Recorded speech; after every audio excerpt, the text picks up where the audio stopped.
There is a reason these words are reaching you now.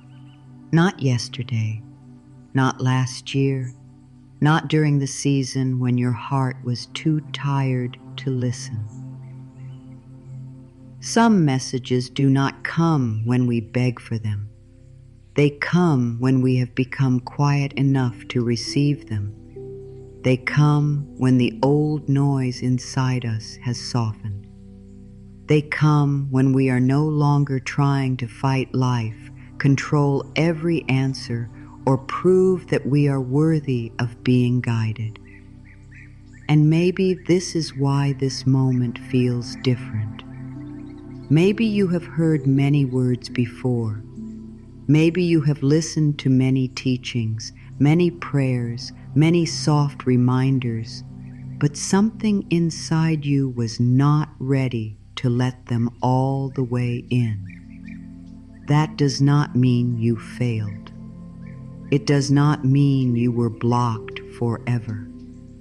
It only means that the heart has its own timing. The soul opens in seasons, and now something in you is opening. This message did not arrive late. It waited until your spirit could hear it without running away.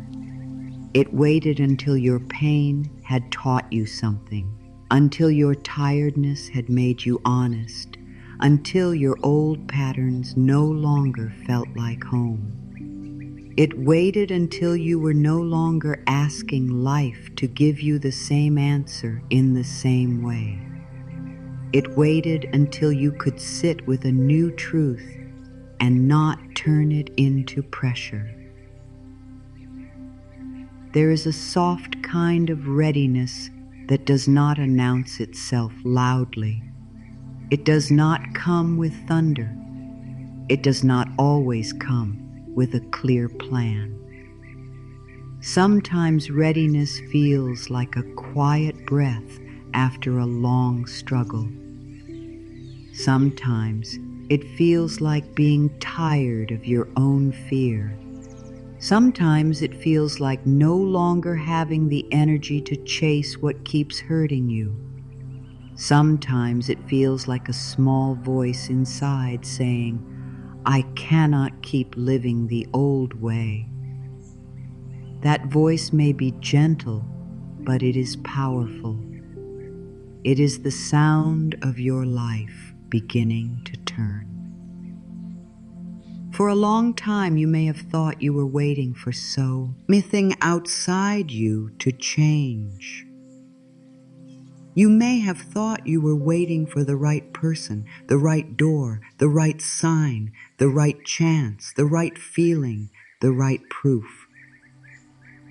But what if life was also waiting for something inside you to soften? What if the message was not kept away from you, but held safely until you could meet it with more love? What if the delay was not a punishment, but a kind of protection? There are things we cannot receive when we are in survival. There are truths we cannot hold when the heart is still defending itself from every possible hurt. There are blessings we might push away when we do not yet feel safe with good.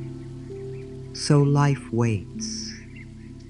Not because it has forgotten us, but because it is wise enough to know when the soil is ready. You are not behind because you are hearing this now. You are not late because it took you time to become ready. A flower does not fail because it opens in its own season. The moon does not apologize for rising at night. The heart, too, has a rhythm that cannot be forced. You may have tried to rush your healing. You may have told yourself, I should be over this by now. I should understand by now. I should be stronger by now. But healing does not grow well under shame. It grows under patience. It grows under kindness. It grows when you stop shouting at yourself to become peaceful and begin offering yourself the peace you were looking for. This message is not here to tell you that you were slow. It is here to remind you that you were becoming. And becoming is sacred, even when it looks messy.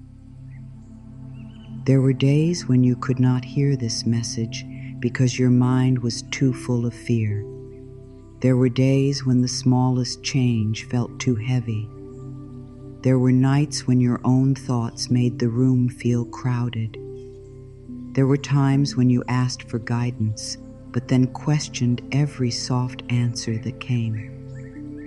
You may have thought life was silent, but maybe life was speaking in a voice that was too gentle for the storm you were living in. Maybe it came through a feeling, but fear called it foolish. Maybe it came through a closed door, but pain called it rejection. Maybe it came through a pause, but worry called it delay.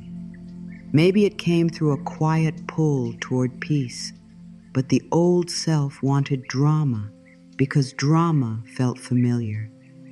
Now you can hear more clearly, not perfectly, but more clearly. And that is enough. Readiness does not mean that all fear is gone. It does not mean you never doubt yourself again. It does not mean every wound has fully healed and every question has been answered. Readiness means there is enough space inside you for a new thought to land. It means the old pain is no longer the only voice you obey. It means you can feel afraid and still choose something kinder. It means you can notice an old pattern and not immediately become it. It means you can say, I do not know the whole way, but I am willing to take the next loving step. That willingness is not small. It is the doorway. It is the moment the locked room inside you begins to let in light. You may still be learning, but you are not as closed as you once were. You may still be healing, but you are no longer the same person who first asked for a sign. This message waited until you had gathered enough inner strength to stop using truth against yourself. Because sometimes, when we are not ready, even beautiful words can become another burden. We hear, trust life, and we think, I am failing because I do not trust enough. We hear, let go, and we think, I must force myself to release everything right now. We hear, love yourself, and we turn it into one more thing to do perfectly. But now, something has softened. Now you can hear these words in a gentler way. Trust does not have to be perfect. Letting go can happen one layer at a time. Loving yourself can begin with one kind sentence, one honest pause, one choice not to abandon yourself. You do not need to turn healing into a test. You are not here to pass or fail. You are here to return to yourself. There is a quiet truth waiting at the center of this moment. You are ready now. Not ready because you have everything figured out. Not ready because you are never scared. Not ready because your life looks exactly the way you want it to look. You are ready because the part of you that wants peace is stronger than the part of you that keeps choosing old pain. You are ready because you have begun to notice what drains you. You are ready because you are no longer fully convinced by the old story that says nothing can change. You are ready because even after hard days, something in you still reaches for light. That reaching matters. That small reach is proof that hope has not left you. It may be quiet, but it is alive. It may be tired, but it is still there. And that is enough for life to work with. Sometimes we think a message must arrive with a big sign. We think there must be a clear moment, a sudden answer, a bright feeling that removes all doubt. But many sacred messages come in simple ways. They come as a sentence that keeps returning. They come as a calm feeling you cannot explain. They come as a sudden tiredness with the old way. They come as a soft desire to clean your room, drink water, speak the truth, rest, pray, write, forgive one layer, or stop chasing someone who keeps making you question your worth. They come as ordinary moments that carry a deeper meaning. If you are always waiting for life to shout, you may miss the whisper that is already trying to guide you. This message may not break down the door. It may simply sit beside you and wait for you to notice. And maybe that is what has happened. The message has been sitting beside you for a long time. It has followed you through the seasons when you did not trust yourself. It has waited through the nights when you felt alone.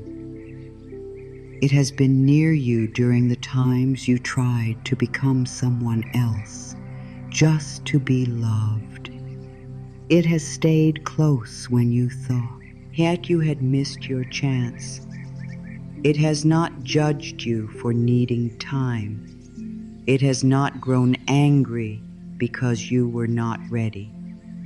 It has simply waited like a letter with your name on it, kept safe until the day your hands became gentle enough to open it. And today, your hands are not the same hands. They have held pain, but they have also learned softness. They have reached for things that were not right, but now they are learning to receive what is. You may feel something in your chest as you listen, a quiet knowing, a small ache, a soft opening. Do not rush it. Do not try to understand it all at once. Some truths enter the heart slowly because they are not meant to shock us. They are meant to heal us. Let this message come near you without pressure. Let it sit with you like morning light. You do not have to grab it. You do not have to make it happen. You only have to allow the possibility that life has not been against you. Allow the possibility that what felt like delay may have been preparation. Allow the possibility that the door did not open before because you were still learning how to walk through it without leaving yourself behind. Allow the possibility that the timing of this moment is more loving than your fear understands. There is something beautiful about no longer forcing yourself to be ready before you are. For so long you may have pushed yourself. You may have pretended to be fine. You may have tried to smile while carrying sadness. You may have told everyone you were okay when your inner world was asking for rest. You may have tried to build a new life while still carrying the weight of the old one. But life does not ask you to fake readiness. It meets the truth of where you are. And now the truth is simple. You have become more honest. You are seeing what you could not see before. You are feeling what you used to push away. You are listening to the quiet part of yourself that once got buried under noise. This is readiness, not the absence of pain, but the courage to stop pretending pain is the whole story. The message did not arrive late because your life is not measured by someone else's clock. What opens for one person at one time may open for you in another. That does not make your path less blessed. It makes it yours. Comparison can make you feel as if life is passing you by, but comparison only sees the outside. It does not see the lessons, the hidden healing, the private strength, the nights of becoming, the quiet decisions that no one clapped for. You may have been growing in places no one could see. You may have been learning trust in the middle of uncertainty. You may have been building a deeper self-worth through situations that once made you doubt yourself. You may have been discovering that you no longer want what only looks good but does not feel peaceful. That kind of growth takes time, and it matters. So if a part of you says, "Why now?" let the answer be gentle, because now you can hold it. Because now you have learned enough from what was not right. Because now you are beginning to value your peace. Because now you are tired of fighting your own becoming. Because now the old dream may no longer be big enough for the person you are becoming. Because now you are able to receive truth without using it as another reason to blame yourself. Because now you are ready to hear that you are worthy and not quickly push the words away. Because now you can begin to believe that being supported does not always mean being saved from every hard thing. Sometimes it means being strengthened through it, softened by it, and guided out of it when the time is right. Let this first truth settle slowly. You have not missed the moment. This is the moment. Not because everything outside is perfect, but because something inside is listening. The listening is the doorway. The willingness is the key. The softness is the beginning. You are not being asked to run into a new life before you can breathe. You are being invited to take one honest step. You are being invited to stop calling your past proof that nothing good can happen. You are being invited to stop treating your current pain as a final answer. You are being invited to trust that the message waited because you mattered enough to be met at the right time. And right now, in this moment, the timing is meeting you. There is no shame in the fact that you could not receive this before.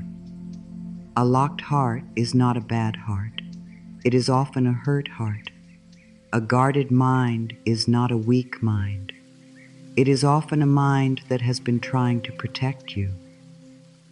When a person has lived through disappointment, loss, rejection, confusion, or long seasons of waiting, the inner world can become careful.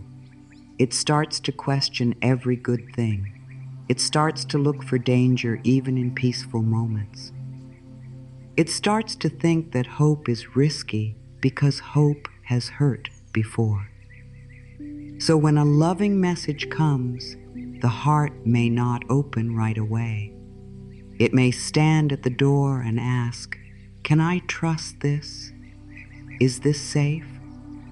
Will this disappear too?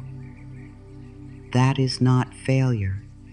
That is protection, asking to be met with patience. Before, you may have wanted the message, but part of you was still afraid of what it would ask you to change. Truth is gentle, but it is also honest. A real message from the heart does not only comfort us, it also wakes us. It may ask us to stop chasing what is not choosing us. It may ask us to stop making excuses for the patterns that keep hurting us. It may ask us to rest when we are addicted to proving. It may ask us to receive when we are used to earning love through struggle. It may ask us to stop saying yes when our whole body is asking for no. And before you were ready, those requests may have felt too big. So your heart waited. It said, "Not yet. I am still learning how to feel safe." There were times when the message could not enter because your life was too loud inside. Worry was loud. Old memories were loud. The need for answers was loud.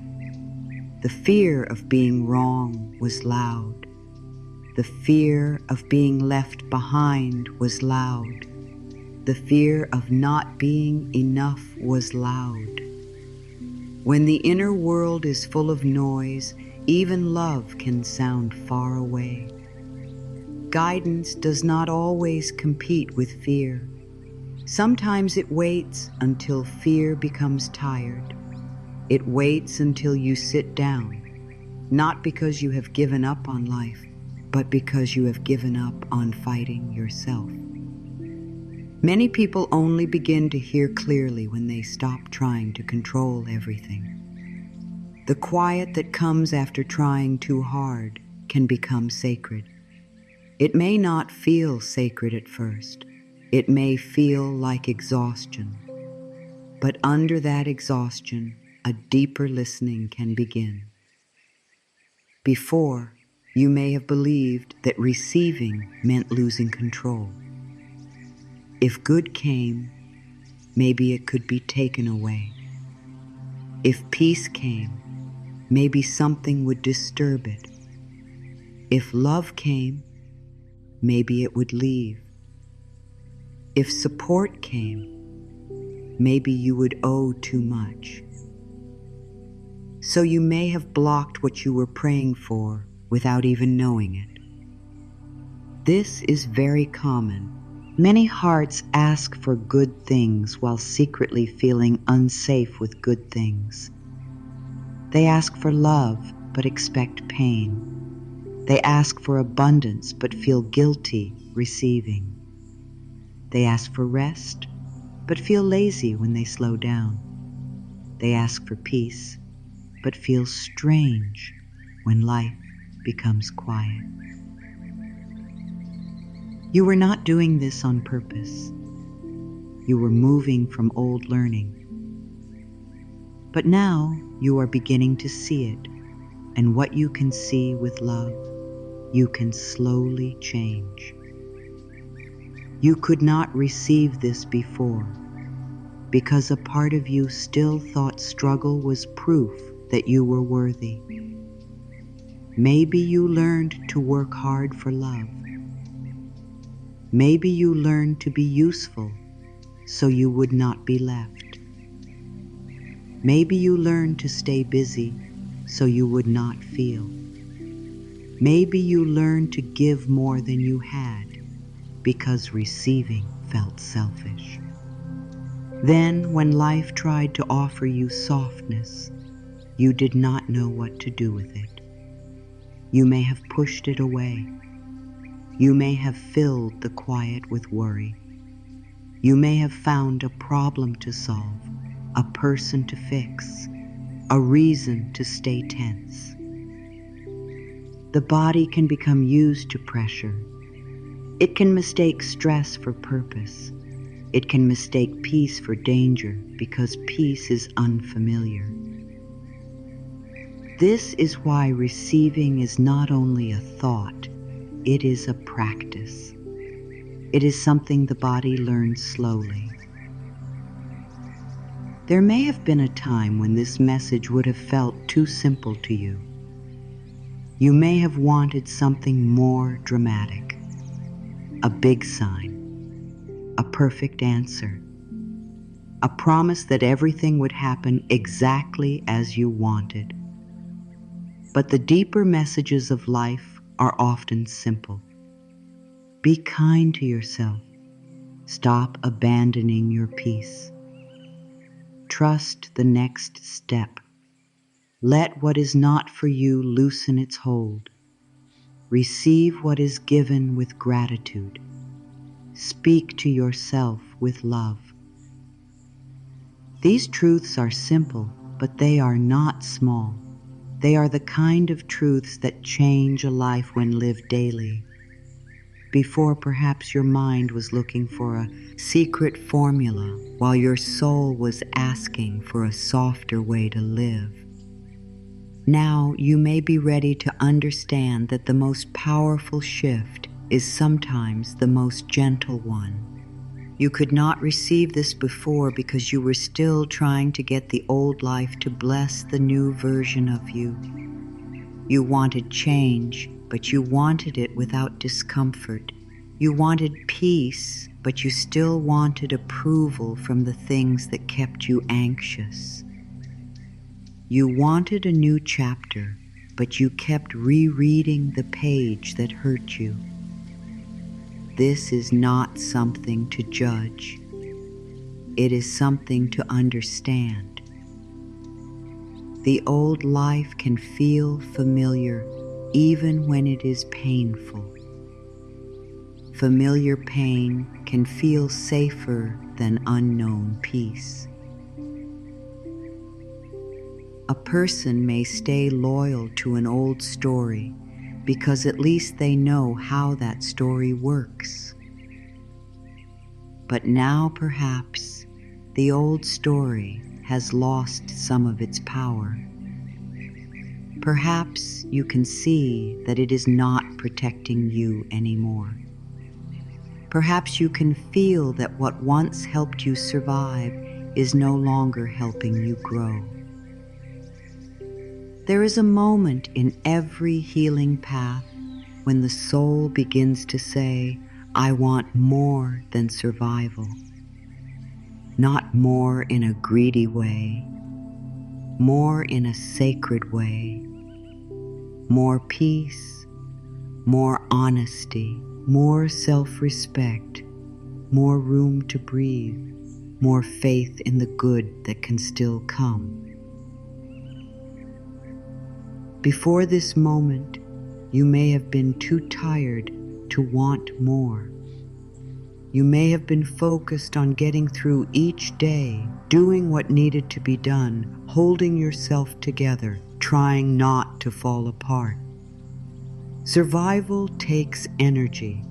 It does not leave much space for receiving higher truth.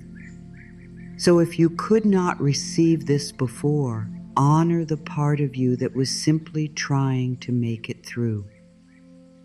That part did not fail you. That part carried you here.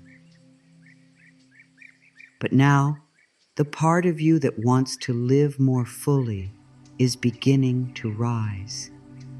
You could not receive this before because maybe you were still waiting for someone else to give you permission. Permission to rest, permission to leave, permission to begin. Permission to stop hurting yourself with old thoughts. Permission to want a better life. Permission to be happy without apology. Permission to stop making yourself small. But the deeper message was always waiting to tell you that your permission does not need to come from the outside. Life has already given you permission to grow. Your breath gives you permission to begin again. Your tiredness gives you permission to change. Your peace gives you permission to choose differently.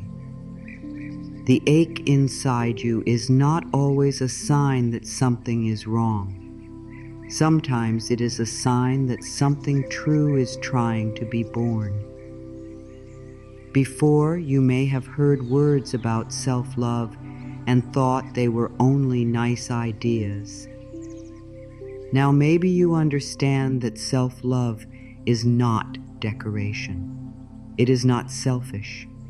It is not a small thing. It is the base of your new life. Without self-love, you may keep choosing from fear. You may keep asking people to become your proof of worth. You may keep giving away your peace for temporary comfort. You may keep saying yes to what empties you because you are afraid of being disliked. But when self-love begins, even in a small way, the whole inner direction changes. You begin to ask, does this honor me? Does this give me peace? Does this help me grow? Does this feel like love or fear? These are not hard questions, but they are life-changing questions. You could not receive this before because perhaps the message needed you to become more honest, not harshly honest, not in a way that attacks you, gently honest. Honest enough to say, this hurts. Honest enough to say, I am tired of pretending. Honest enough to say, I keep choosing the same thing and hoping for a different feeling. Honest enough to say, I want peace, but I am still feeding fear. This kind of honesty is not meant to shame you. It is meant to free you. You cannot heal what you keep hiding from yourself. You cannot release what you keep pretending is fine. When honesty comes with love, it becomes a lantern. It shows the next step without making you feel worthless. It says, here is where you are, and here is where love can enter. Before, maybe you needed pain to become clear enough. No one likes to say that, and it does not mean pain is good or that you should seek it. But sometimes pain shows us what comfort refused to show us. It shows us where we have been abandoning ourselves. It shows us what we keep accepting. It shows us which dreams are not really ours. It shows us the cost of ignoring the inner voice. There are moments when the heart finally says, enough. That word can be holy. Not angry in a destructive way, but clear. Enough shrinking, enough chasing, enough speaking to myself like an enemy, enough staying loyal to the fear that keeps me small, enough waiting for the perfect time to choose peace.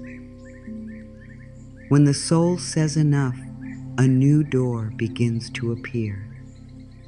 You could not receive this before because your hands were full of old blame, full of old wishes, full of needing one person to change, full of trying to make life look the way you imagined, full of fear that if you stopped holding everything together, everything would fall apart.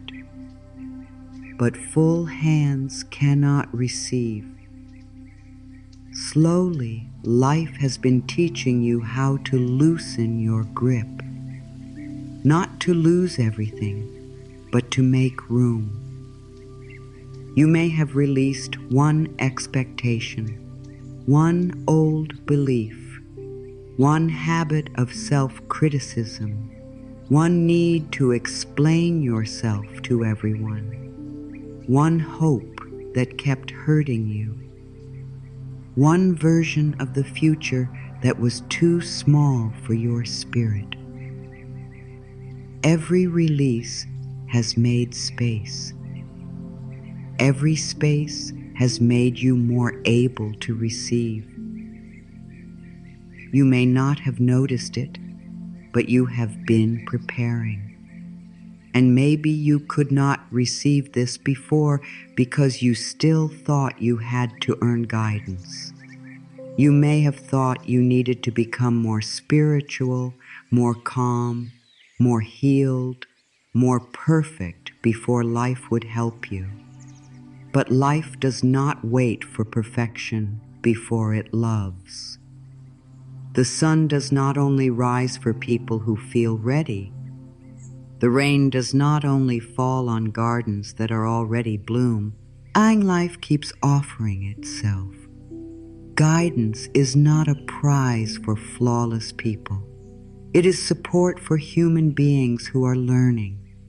You can be messy and guided. You can be unsure and guided. You can be healing and guided. You can make mistakes and still be held by a deeper wisdom. This is not permission to stay asleep. It is permission to stop believing that shame is the path to becoming better. There is a soft affirmation for this part of the journey. I give myself permission to grow at my own pace. Let that sentence move slowly through the mind. I give myself permission to grow at my own pace. Not at the pace of the world, not at the pace of someone else's life, not at the pace of fear, not at the pace of pressure, at the pace of love. Growth that is forced may look quick, but it often does not feel safe. Growth that is rooted in love may take time, but it lasts. You do not need to drag yourself into the next chapter. You can walk there with honesty. You can pause when you need to breathe. You can learn as you go. You can be gentle and still be serious about your healing. Think of a door that has been closed for a long time. If you push too hard, you may hurt your hands. If you stand there in anger, the door does not become easier to open. But if you become quiet, if you look closely, you may find that the lock has been waiting for the right key. That key is not force. It is readiness. It is self-kindness. It is the decision to stop making fear your guide. It is the willingness to receive a truth you could not hold before. The door inside you is opening now because you are no longer the same person who first stood in front of it. You have learned. You have cried. You have lost and found pieces of yourself. You have become more real. And the real you is ready for what the old you could not receive. So do not look back with regret and say, I should have understood sooner. Say instead, I understand now, and now is powerful. Do not punish yourself for the years you needed. Bless them for bringing you here. Even the confused years held lessons. Even the painful seasons taught you what you no longer want to carry. Even the waiting shaped your deeper knowing. Nothing has to be wasted when you bring love to it. The message could not enter before because you were becoming the person who could live it, not just hear it. And now, the hearing can become living. The idea can become a choice.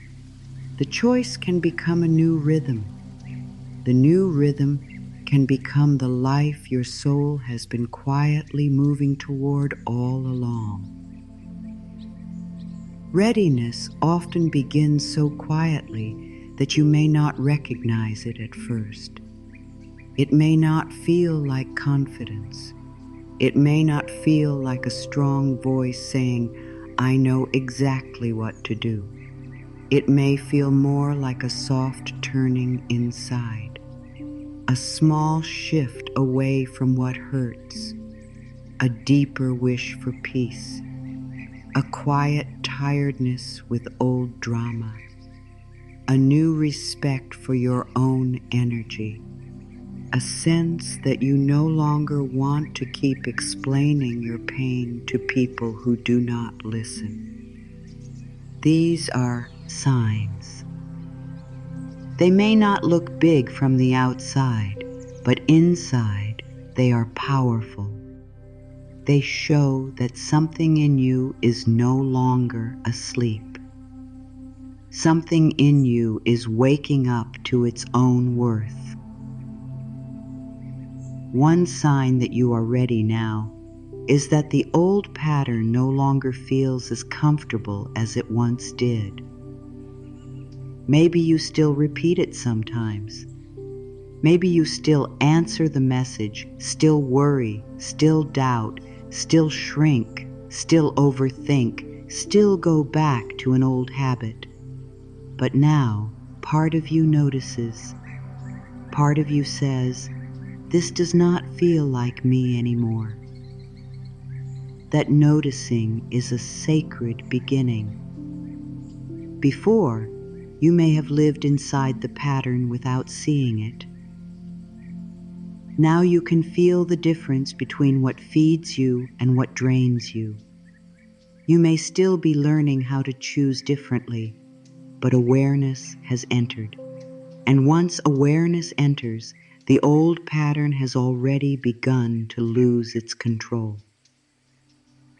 Another sign is that you are becoming less interested in proving your worth to places that cannot see you. This is a deep change. For a long time, you may have tried to be chosen, understood, praised, included, approved of, or finally treated with care by people or situations that kept leaving you hungry.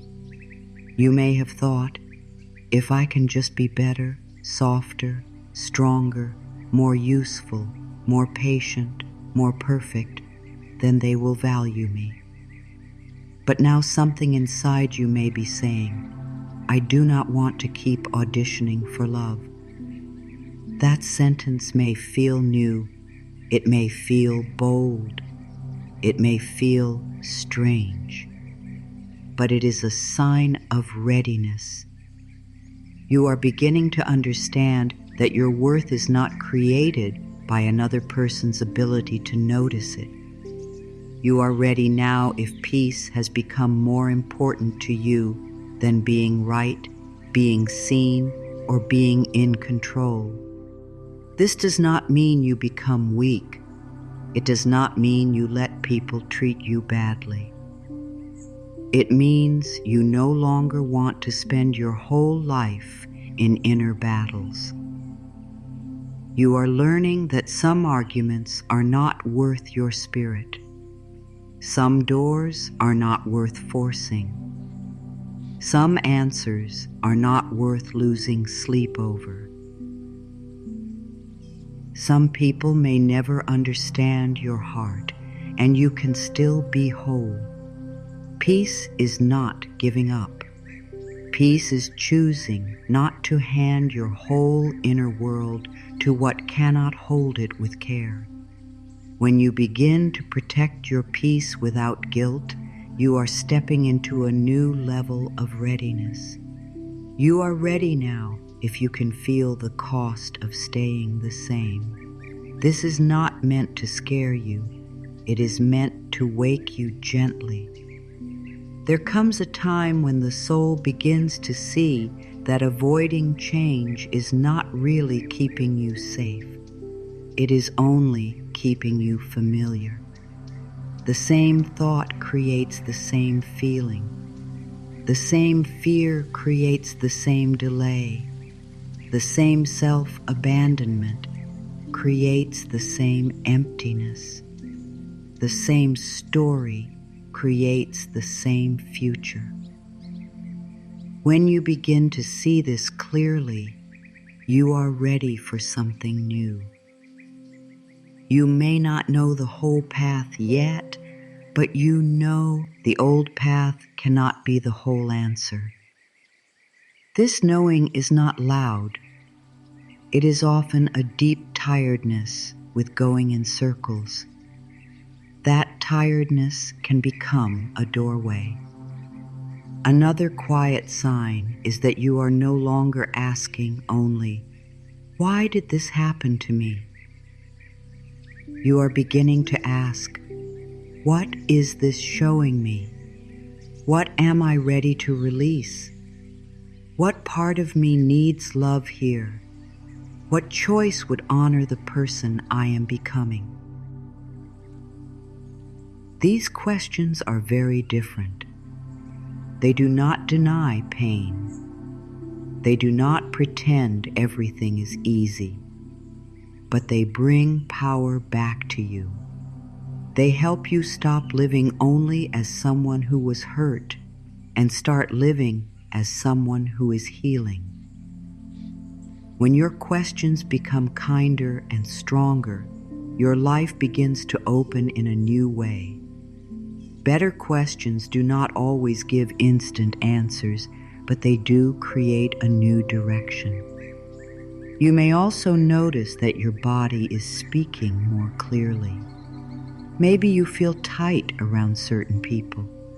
Maybe your chest opens when you think about a new path.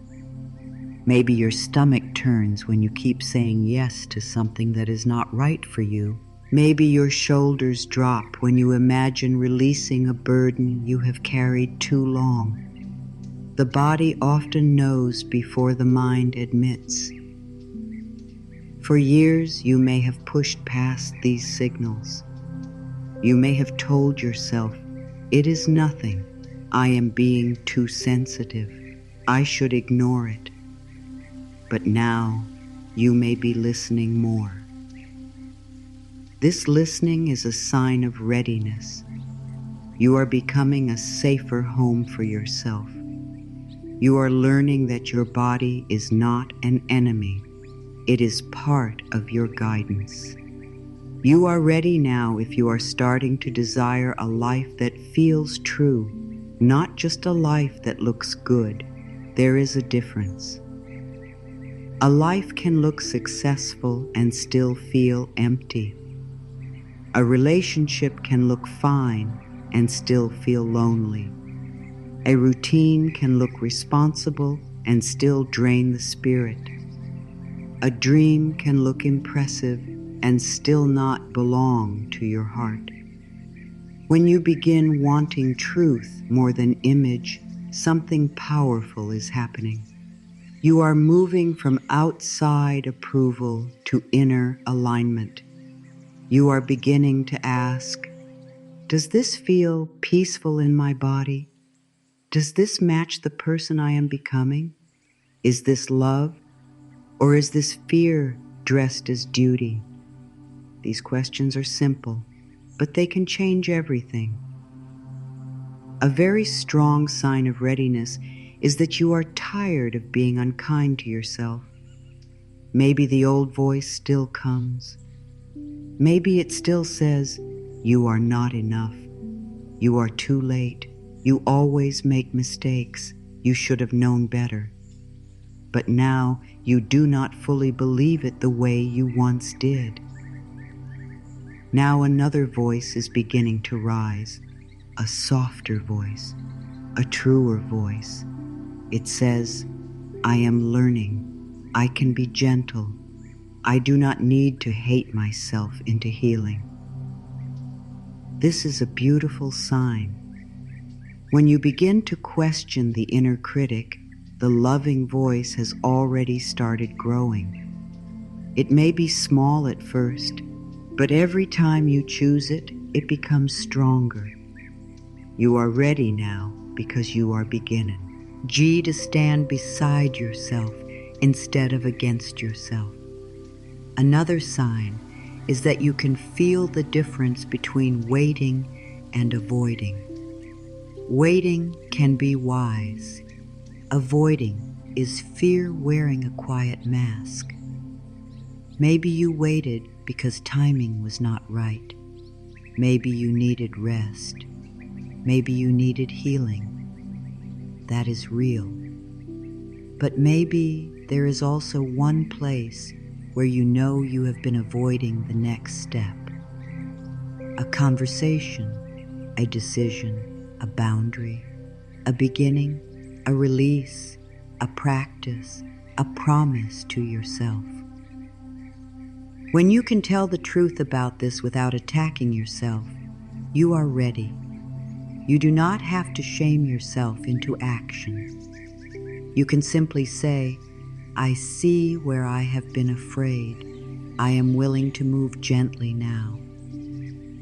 This honesty is a sign that the message has found an opening. You are ready now if you have begun to notice small, good things again. When a person has been in pain for a long time, the mind can become trained to search only for what is wrong.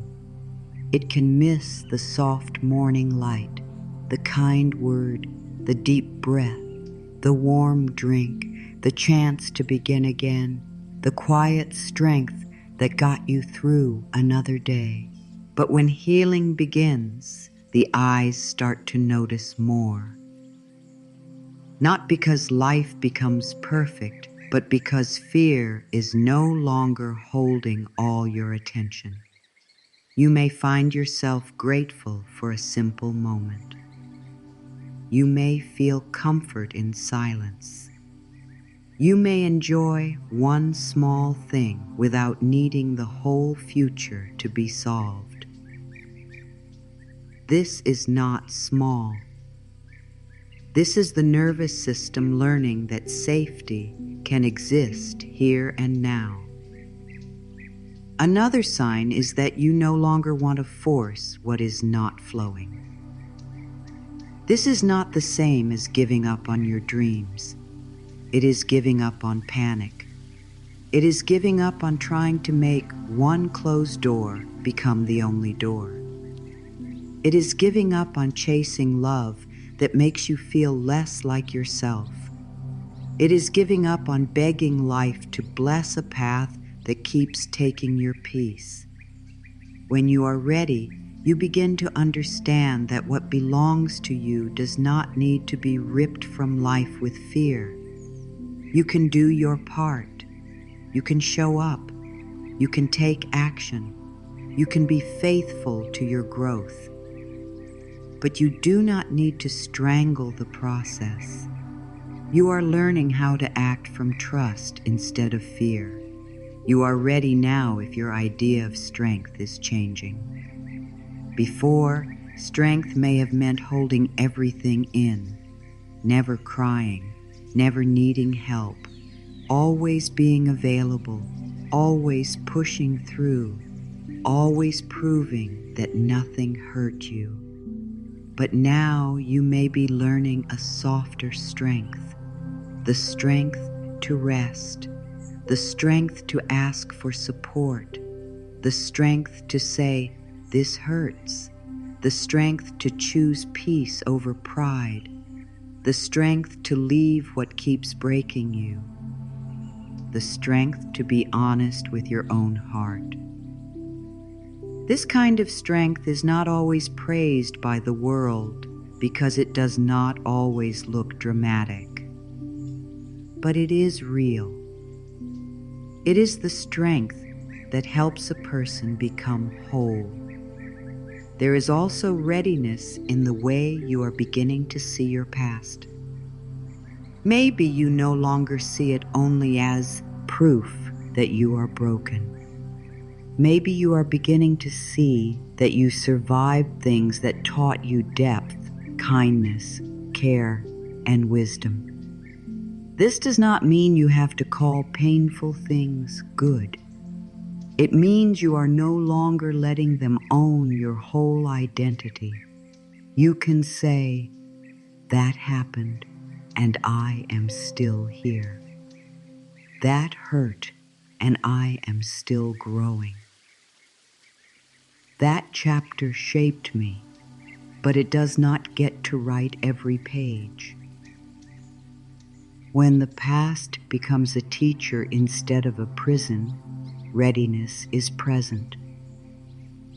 The message can enter because the old story is no longer locked around your heart in the same way. You are ready now if the word receive no longer feels as impossible as it once did. Maybe it still feels tender. Maybe it still feels unfamiliar. But some part of you is beginning to believe that good can come without you suffering for it first. Support can come without guilt. Love can come without chasing. Rest can come without earning it through collapse. Peace can come without everything being perfect. This is a big shift. A person who has lived in survival may feel strange when life becomes gentle, but now you are learning that gentleness is not a trap. It is a new language. You are allowed to learn it slowly. You are allowed to let good come in small ways until your heart feels safe enough to receive more. Another sign is that you are beginning to trust the small step.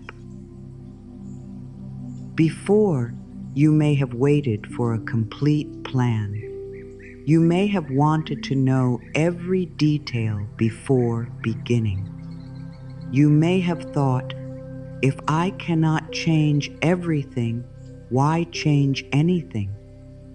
But now you may see that one small step can carry deep power. One kind word to yourself, one boundary, one prayer, one page written, one room cleaned, one glass of water, one honest message, one day without feeding the old fear. Small steps teach the inner world that change is possible. They help the mind stop seeing growth as a mountain and begin seeing it as a path. If you are willing to take one peaceful step, you are already more ready than you think. You are ready now if you can hear this truth without turning away. You do not need to wait for someone else to become different before you begin becoming free. That does not mean other people's actions do not matter. They do. It does not mean your pain was not real. It was. But your healing cannot remain locked inside another person's apology, change, return, approval, or understanding. You may receive those things one day, or you may not. But your freedom is too precious to place fully in another person's hands.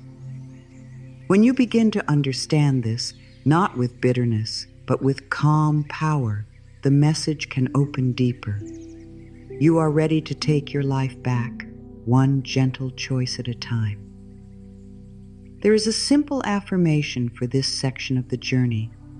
I am ready for the next loving step. Not every step, not the whole future, not a perfect life by tomorrow. The next loving step. That is all life asks for right now. The next thought that is kinder. The next breath that is slower. The next to choice that honors your peace. The next release of an old fear. The next moment of trusting that good is still possible. When you make readiness small and loving, it becomes less frightening. You do not have to jump. You can step. You do not have to know everything. You can listen. You do not have to be fearless. you can be willing. The signs are already here. You are reading your life with new eyes. You are noticing what your heart can no longer carry. You are becoming more honest about what peace asks from you. You are no longer satisfied with survival alone. You are beginning to want a life that feels like truth in your body. You are hearing the soft call to stop fighting yourself. These are not random feelings. They are signs of your readiness. They are the quiet bells of a new season. They are life saying, you can come forward now. Not in a rush, not with pressure, not as someone who has to prove anything. As someone who is finally willing to receive the message that waited with love until this very moment. There is a quiet place inside you where the message has been waiting, not in the noise of the mind, not in the rush of the day, not in the part of you that keeps checking, guessing, and trying to make life move faster. It has been waiting in a softer room within you, a room that only opens when you stop fighting yourself. Think of it like a sealed letter resting on a simple wooden table inside the heart. The letter has been there for a long time. It was not lost. It was not taken away. It was not meant for someone else. It had your name on it from the beginning, but it could not open while your hands were shaking with fear. It could not open while you were gripping the past so tightly. It could not open while you were asking old pain to explain your future. It waited until you could touch it with a little more trust. That sealed letter is not a message of blame. It does not say, "Why did you take so long?" It does not say, "You should have known better." It does not come to punish you for the years when you were confused, tired, or afraid. It comes with a gentle truth. It says, you are safe to begin again. That is the first line. Simple but deep. You are safe to begin again. Not because every part of life is under your control. Not because you know every answer. Not because nothing will ever challenge you again. You are safe to begin again because you are no longer who you were when the old story began. You have changed. You have learned. You have become more aware of what peace feels like and what pain has cost you. The letter opens because you are ready to stop living only from old fear. For a long time, you may have believed that beginning again meant losing everything. You may have thought a new chapter would ask you to leave behind all you have known, all at once, without support. But a true new beginning often starts much smaller. It starts when you stop speaking to yourself in the old Haiti, guys, harsh way. It starts when you pause before repeating a pattern. It starts when you ask, what would love choose here? It starts when you let one old belief fall from your hands. It starts when you admit that the life you want cannot grow inside the same fear that has been keeping you small. The sealed letter does not demand a dramatic change. It gives you a calm invitation. It says, "Open to the next kind step." Maybe the letter could not open before because you were waiting for life to prove that it was safe. But life often waits for us to become safe within ourselves. Not perfectly safe, not never afraid, just safe enough to stop attacking our own heart. Safe enough to stop calling every delay a failure. Safe enough to stop treating every closed door as proof that we are unwanted.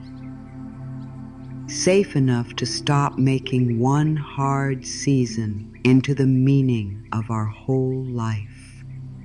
When your inner world becomes a little kinder, the letter begins to loosen. When you breathe instead of forcing, the edges soften. When you say, "I am willing to hear the truth with love," the seal begins to break. The truth does not force its way in. It waits for welcome. Inside that letter is something you have needed to hear for a long time. You do not have to become someone else to be worthy of a better life. You do not have to erase your past. You do not have to pretend you were never hurt. You do not have to be bright and strong every day. You do not have to have the perfect words or the perfect plan.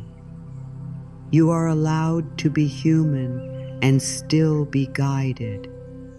You are allowed to be healing and still be loved. You are allowed to be unsure and still take a step. The part of you that thinks everything must be perfect before good can come is the part that has lived too long under pressure. The letter speaks to that part with care.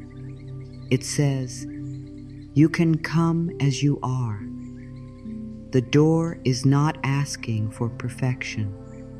It is asking for honesty. A message that waits inside the heart is different from a thought that passes through the mind. A thought can be loud and fast. It can argue. It can run from one worry to another. But the heart's message is steady. It does not need to shout. It may come again and again in a quiet way. It may say, "Rest." It may say, "Choose peace." It may say, "Stop making yourself small." It may say, "Let this go." It may say, "You already know." And if you ignore it, it does not leave forever. It waits. It returns in another form.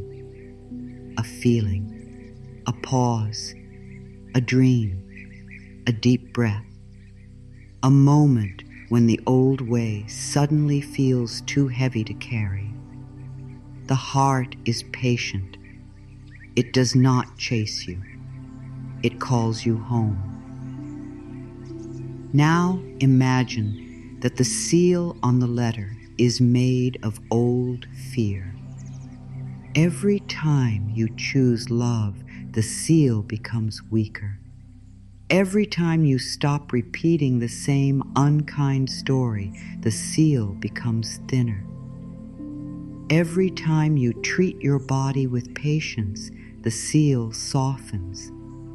Every time you stop begging for what keeps hurting you, the seal loosens. Every time you tell yourself the truth without shame, the seal opens a little more. This is why small choices matter so much. A person may think, "What difference does one kind thought make?" But one kind thought may be the first crack in a wall that has stood for years. One breath may be the space where fear loses its hold. One honest moment may be enough for the message to begin unfolding. The letter is not written in hard words. It is not complicated. The soul does not need complicated words to heal.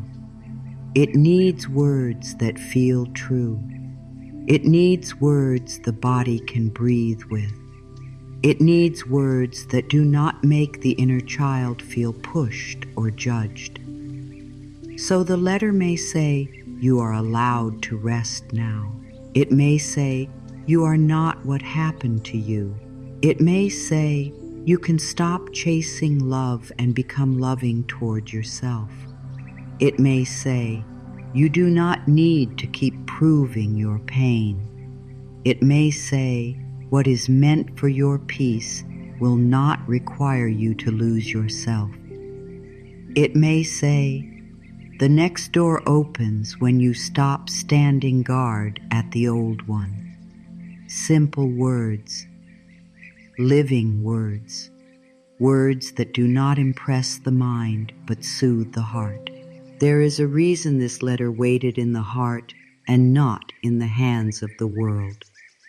The world is always telling you who to be, what to want, how fast to move, what success should look like, what beauty should look like, what healing should look like.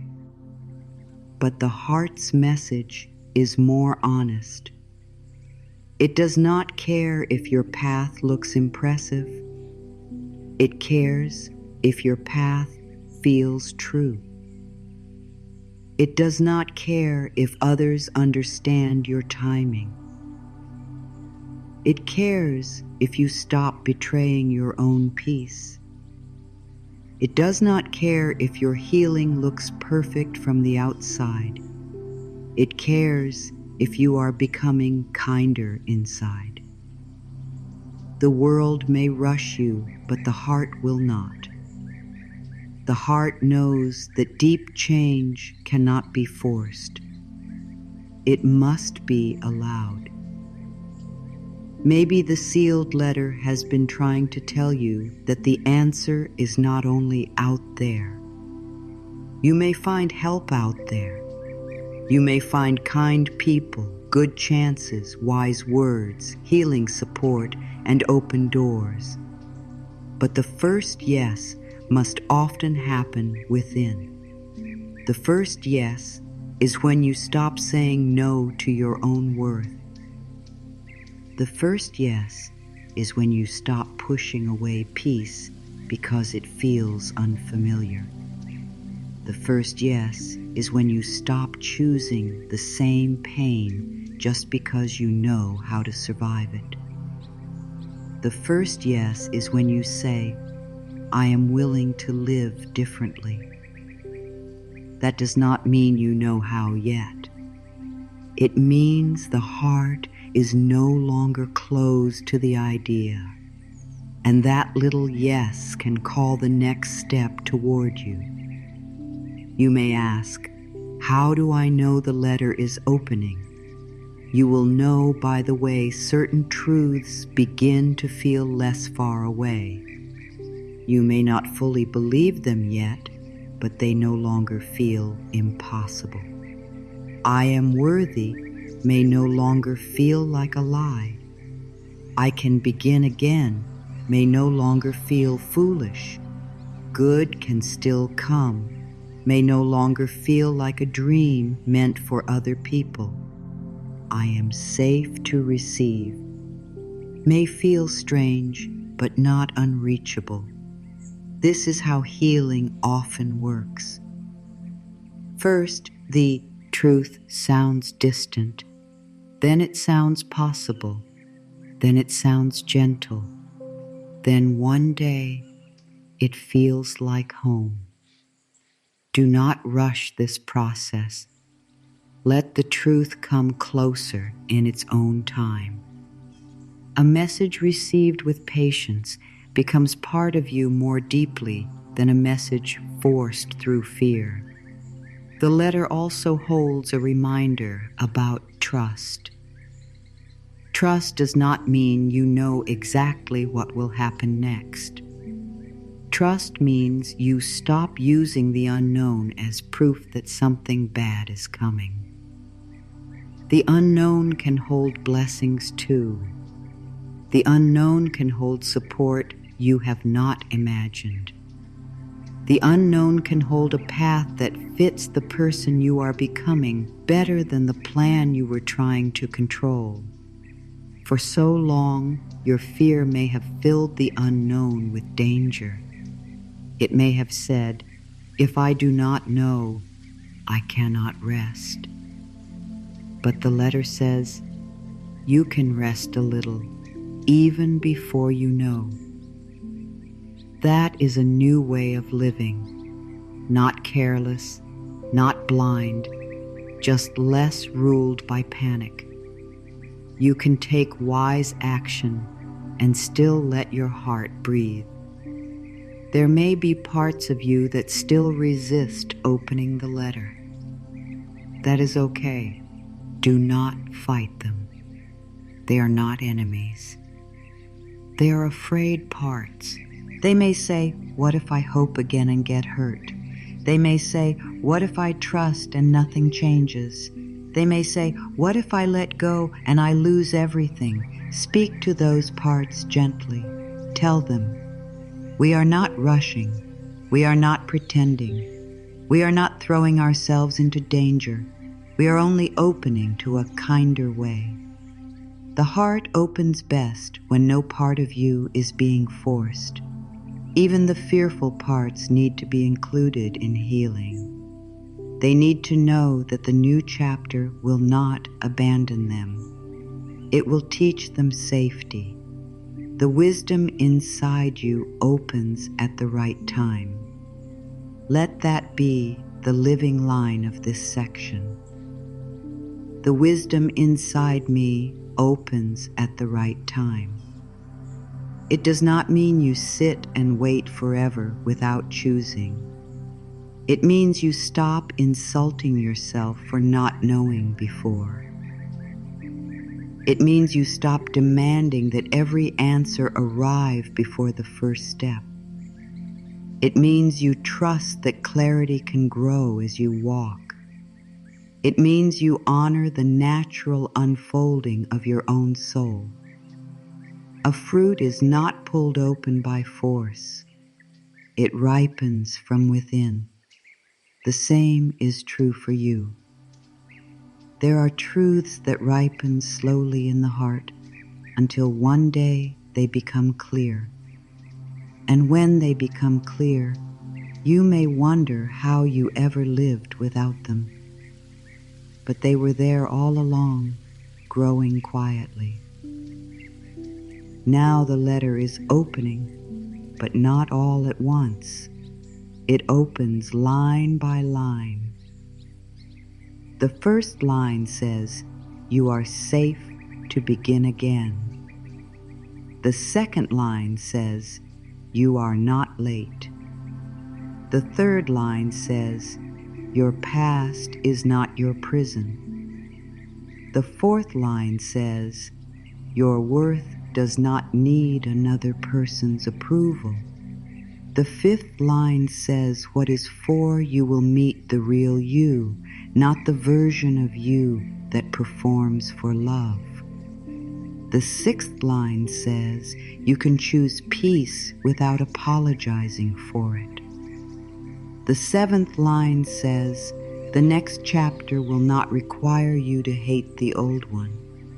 It only asks you to stop living there." Each line comes softly. Each line asks to be felt, not rushed. Each line is a small return to truth. The sealed letter inside your heart is not the end of the journey. It is the beginning of listening. Once you open it, you may still need courage. You may still need practice. You may still need to make choices that feel new. But now you are not moving from the same old place. You are moving with a message inside you. You are moving with the knowledge that you did not imagine the call toward peace.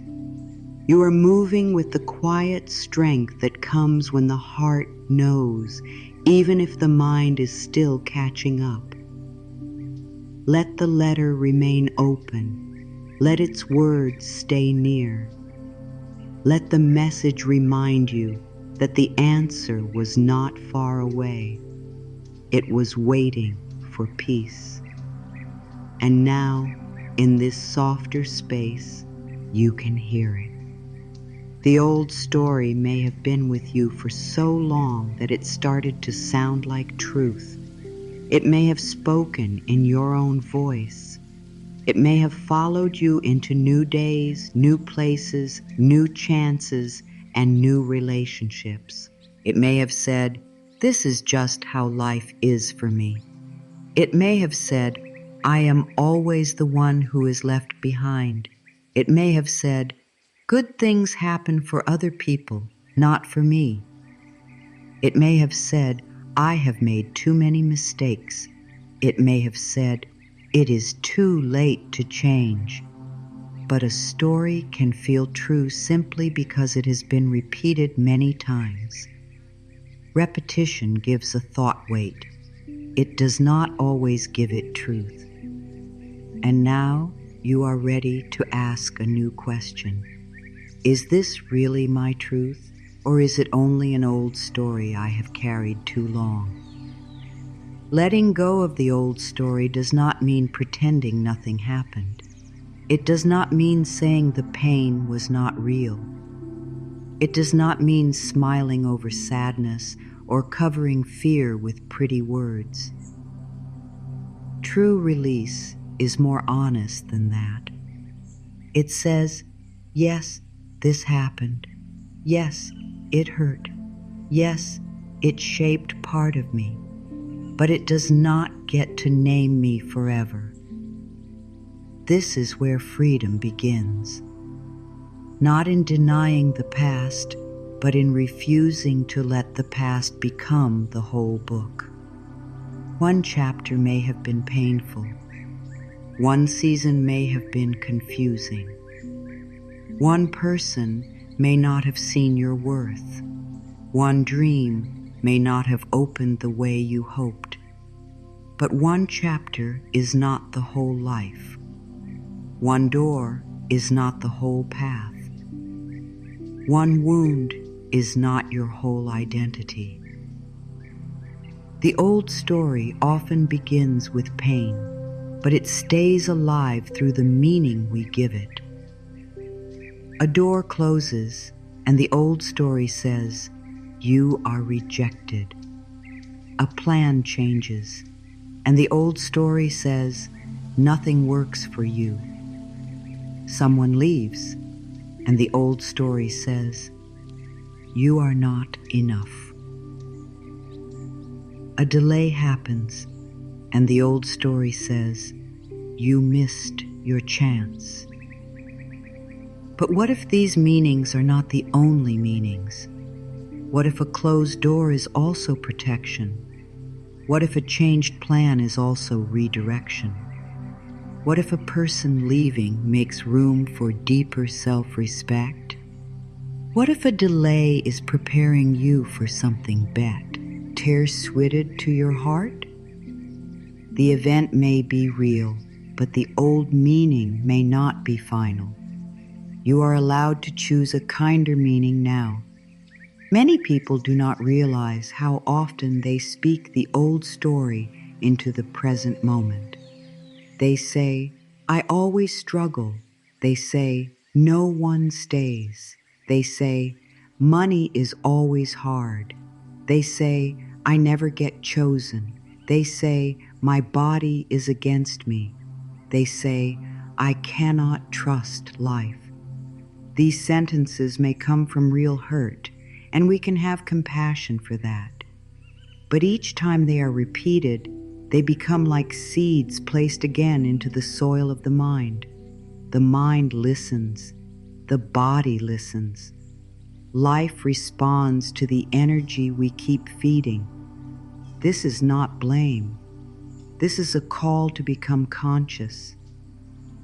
Once you hear the old story, you can begin to speak differently. You can say, "That was my old pattern, but it is not my final truth." Letting go does not always happen in one brave moment. Sometimes it is daily work. You may release the story in the morning and feel it return at night. You may feel clear today and confused tomorrow. That does not mean you failed. It means the old story has been practiced for a long time, and new stories need patience. When the old thought returns, do not panic. Do not say, "I am back where I started." Say, "This is an old voice. I do not need to obey it." This is very powerful. You do not have to stop every old thought from appearing. You only have to stop bowing to it as if it is your ruler. You can notice it, breathe, and choose again. Each choice is a small release. Some old stories are built around unworthiness. This story says you must earn love by overgiving. It says you must be perfect to be accepted.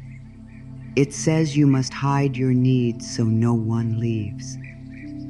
It says you must keep proving yourself even when you are tired. If this story has lived in you, be gentle with yourself. It may have begun long before you knew how to question it, but now you can begin to answer it with truth. You are not worthy because you perform well. You are not worthy because you never need support. You are not worthy because everyone approves of you. Worth is not something you win after years of suffering. Worth is already part of you. You can forget it. You can deny it. You can live far from it, but you cannot lose it. Other old stories are built around fear of change. This story says, "Stay where you are. At least you know this pain."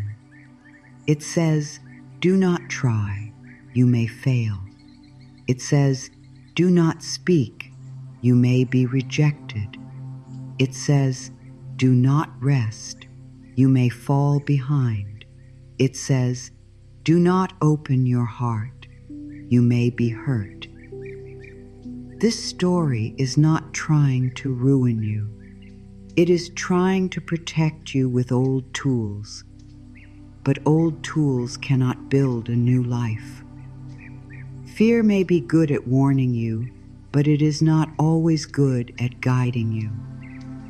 It can show you where tenderness is needed, but it should not be the only voice choosing your future.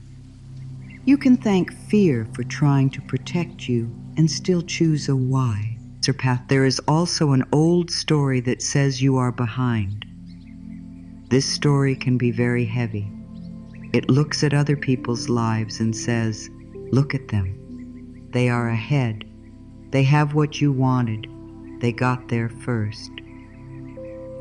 But your life is not a race against someone else's timing. You cannot judge your path by a clock made for another soul. What is meant to grow in you may need a different season. What is meant to reach you may need a different road. Some people bloom early and must learn later. Some people struggle early and become deep, steady, and wise later.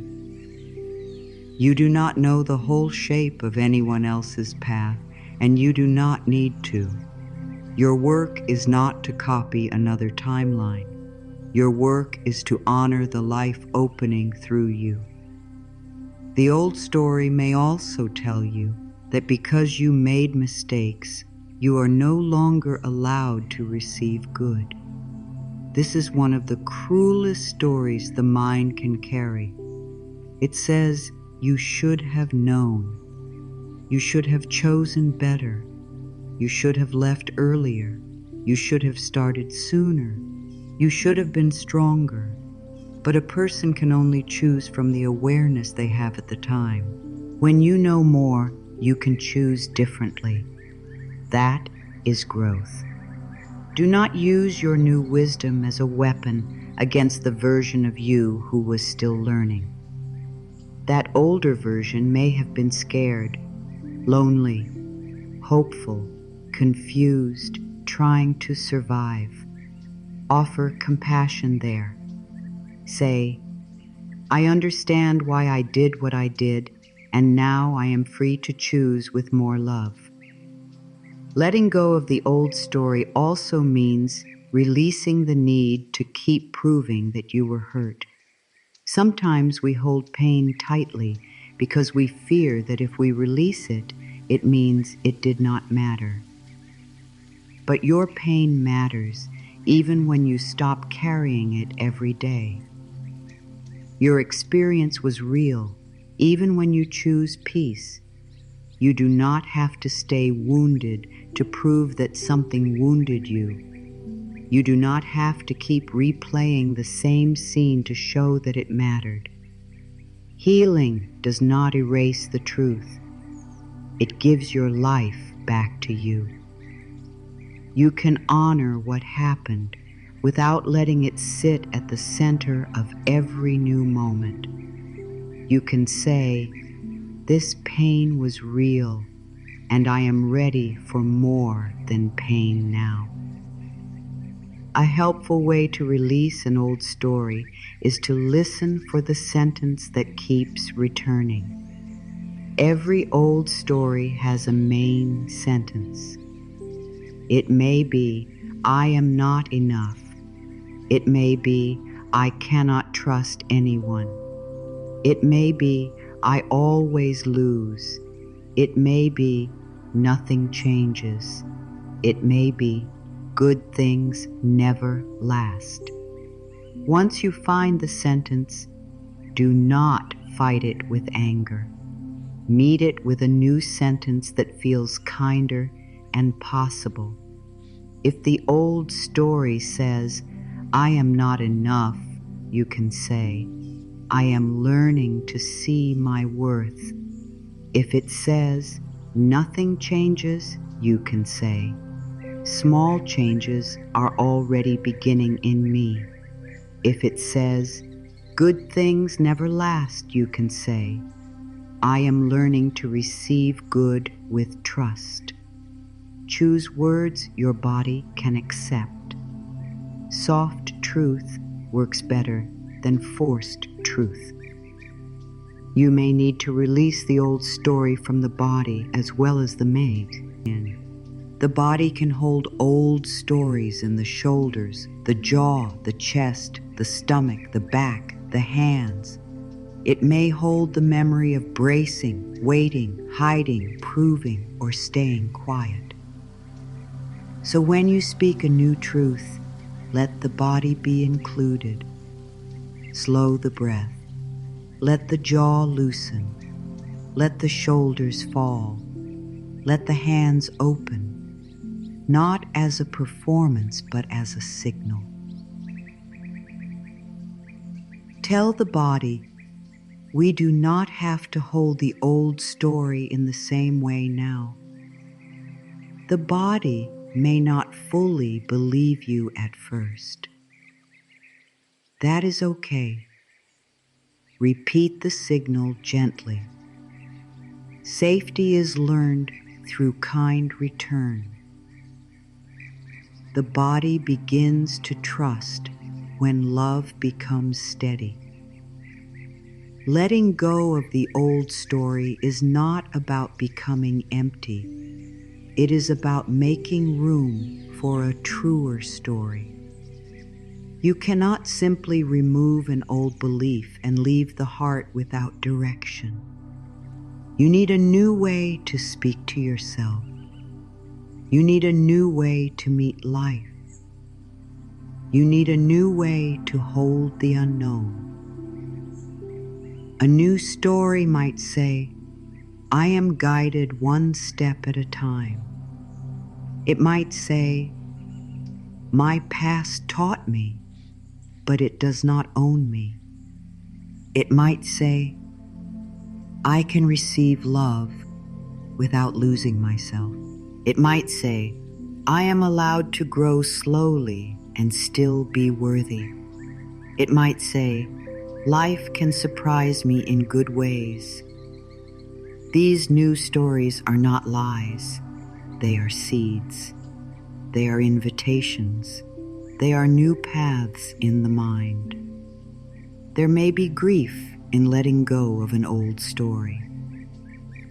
This surprises many people. Even painful stories can become familiar homes. When you release them, you may feel unsure of who you are without them. If you are not the one who is always struggling, who are you? If you are not the one who must prove everything, who are you? If you are not the one who waits outside love, who are you? This empty space can feel strange. Let it be strange. A new self is forming there. Do not rush to fill the space with another fear. Let the space breathe. It is not emptiness. It is room. Room for peace. Room for self-respect. Room for new choices. Room for blessings that could not enter while the old story took up all the space. You are allowed to release stories that came from other people's wounds. Sometimes what you carry is not even yours.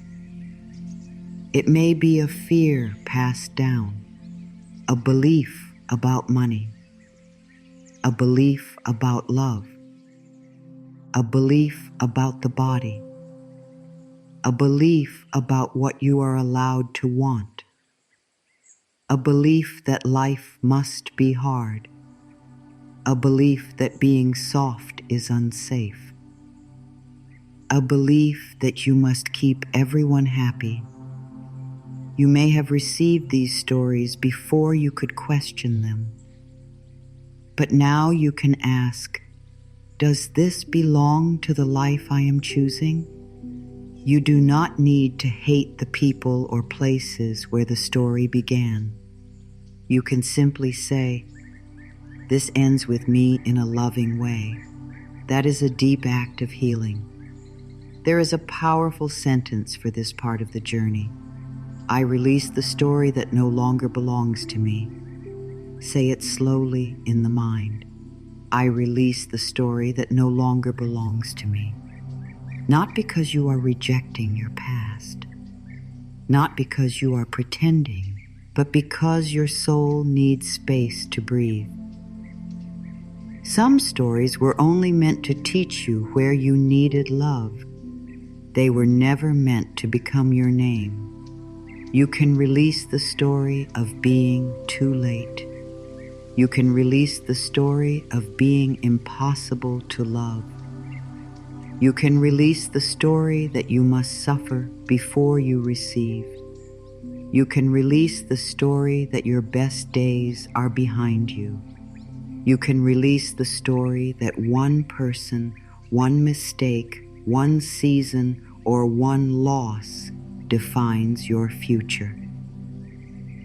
As the old story loosens, you may feel lighter, but you may also feel uncertain. This is natural. The mind may ask, what do I hold now? Hold the next kind truth. Hold the next loving choice. Hold the fact that you are still here. Hold the quiet belief that something new can form. Hold the soft knowing that you do not need to repeat what hurt you just because it is familiar. Hold the simple truth that you are allowed to become new. You do not have to know the full new story today. You only need to stop feeding the old one with the same devotion. The rest can unfold. A new life is often built from simple returns. Return to peace, return to love, return to truth, return to the next honest step. The old story may knock again. It may come when you are tired. It may come when a delay happens. It may come when someone does not respond the way you hoped. It may come when you make a mistake. It may say, "See, nothing has changed," but now you can answer from a deeper place. You can say, "Something has changed. I am no longer fully available to this story." That is enough. Do not argue for hours. Do not wrestle with every fear. Choose your new sentence. Choose your breath. Choose one action that honors the person you are becoming. The old story loses power not only when you think differently, but when you respond differently. A new response is proof that a new self is rising. And maybe the most loving part of letting go is this: you do not have to hate the old story. You can bless it for what it tried to do. Maybe it tried to protect you from disappointment. Maybe it tried to keep you from risk. Maybe it tried to explain pain so life would feel less random. But you can say, "Thank you for trying to keep me safe. I do not need you to lead me anymore." This is a peaceful release, not a battle, not a war inside the mind. A gentle hand opening, a soft turning toward a new way. The old story can become part of your history without being the ruler of your future. And as you release it, the message inside your heart has more room to speak. You do not have to wait until every part of your life is healed before you are worthy of good. You do not have to wait until your mind is always calm. You do not have to wait until your body looks different. You do not have to wait until your home, work, money, relationships, habits, or emotions are all in perfect order. Worth does not arrive at the end of self-improvement. Worth is not a medal given to the person who finally becomes easy to love. Worth is part of your being. It is here while you are learning. It is here while you are unsure. It is here while you are rebuilding. It is here on the days when you feel strong, and it is still here on the days when you feel tender and unfinished. This is one of the deepest truths the heart can receive. Good can meet you here. Not only after the long work is done, not only after you become more polished, not only after you stop making mistakes, not only after you never feel fear again. Here, in this very human place, good can begin. A kind thought can begin here. A better choice can begin here. A new door can begin here. A healing breath can begin here. A softer way of living can begin here. If you keep waiting to become perfect before you allow life to support you, you will keep placing peace in the distance. But peace is not only a future reward, It can be practiced in the middle of the becoming. Many people carry a hidden rule inside them. The rule says, I will love myself when I am better. I will rest when everything is done. I will feel proud when I achieve more. I will receive love when I have no flaws. I will trust myself when I never make mistakes. I will begin when I feel fully ready. But this rule keeps the heart waiting outside its own door. It makes love something you must earn from yourself. That is not healing. Healing begins when you stop making kindness conditional. It begins when you say, I may want to grow and I can still be gentle with myself today. Growth and self-love can happen together. You do not need to choose one or the other. In fact, real growth becomes safer when it is rooted in love. Perfection often looks like safety to the wounded mind. The mind says, if I can be perfect, no one will reject me. If I can do everything right, I will not be judged. If I never need anything, I will not be a burden. If I always stay strong, I will not be hurt. But perfection is a heavy home. It gives no room to breathe. It asks you to hide your real feelings. It makes you fear being seen as human. It turns life into a test that never ends. You were not created to pass a perfect test every day. You were created to live, learn, love, feel, heal, choose, fall, rise, and return. You are allowed to be real. Being real is far more peaceful than trying to be flawless. You are worthy before your healing is complete. This matters because healing is not a straight road. Some days you may feel open and peaceful. Other days, old fear may return. Some days you may speak kindly to yourself. Other days, the old voice may become loud. Some days you may feel full of trust. Other days you may question everything. If you make worth depend on a perfect healing path, you will lose your peace every time you have a hard day. But a hard day does not cancel your growth. A fearful thought does not erase your progress. A mistake does not make you unworthy. Healing includes returns.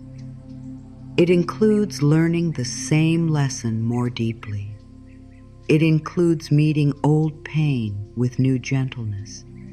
You can be in process and still be worthy now. You are also worthy before others understand you. This is very important. Some hearts are waiting for someone else to finally see them before they feel allowed to be whole. They are waiting for an apology, a message, a change, a return, a sign of approval, a clear word from someone who may never be able to give it. But your worth cannot wait inside another person's limits. You may want understanding. That is human. You may want repair. That is natural. But you do not have to hold your whole life back until someone else becomes ready to see your heart. You can begin seeing yourself now. You can begin honoring your pain now. You can begin choosing peace now. You are worthy. even if someone else never finds the words. You are worthy before your outer life looks successful. The world may measure worth through money, work, status, beauty, attention, or praise, but the soul measures differently. The soul sees courage in small steps. The soul sees beauty in honesty. The soul sees growth in a kinder response. The soul sees wealth in peace, love, health, time, breath, and a heart that is learning to trust. Maybe your life does not look the way you once imagined. Maybe there are still things you want to build. That is okay. Desire is not wrong. Wanting more can be healthy when it comes from love. But do not let what is unfinished make you believe you are unfinished in worth. You are not a project waiting to become valuable. You are valuable as you grow. There is a quiet pain in always thinking, after this, then I can be happy. After I lose the weight, after I earn more, after someone chooses me, after the house changes, after the problem is solved, after I become more confident, after the fear leaves. But life is happening now. Your heart is beating now. Your body needs kindness now. Your inner child needs safety now. Your soul needs breath now. Of course, keep growing. Of course, keep choosing better. Of course, take the steps that help your life become healthier. But do not deny yourself every small joy until life is perfect. Perfection may keep moving farther away. Love can begin where you stand. You are worthy of rest before you are exhausted. You are worthy of kindness before you break. You are worthy of support before everything falls apart. You are worthy of love before you prove you can live without it. You are worthy of peace before all problems are solved. This may feel strange if you were taught to earn care through struggle, but receiving before collapse is part of healing. You do not have to wait until you are empty before you fill your cup. You do not have to wait until your body cries out before you listen. You do not have to wait until your spirit is tired beyond words before you choose a gentler way. Worthiness means your needs matter before they become emergencies. A simple truth can help here. I am worthy of good even as I am learning. Let this sentence be soft. I am worthy of good even as I am learning. Not because I never stumble, not because I know everything, not because I am always peaceful. I am worthy as I learn. This kind of affirmation does not ask the body to pretend. It gives room for growth. It says, you can be both worthy and still becoming. You can be loved and still healing. You can be guided and still unsure. You can receive and still have questions. You can be blessed and still have work to do. The mind likes to separate things into either this or that. But the heart knows we can be many things at once. You can want to improve without rejecting who you are today. This is a new way for many people. They think the only way to change is through dislike. They think, if I accept myself, I will stop growing. But real acceptance is not giving up. It is stopping the war. When you accept yourself, you can see clearly. You can say, this habit is not helping me, without saying, I am terrible. You can say, this pattern hurts, without saying, I am hopeless.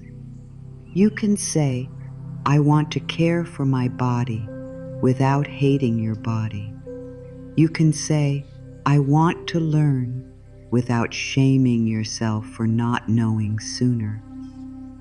Love gives you the strength to change in a way that lasts. Hatred may push you for a while, but love carries you farther.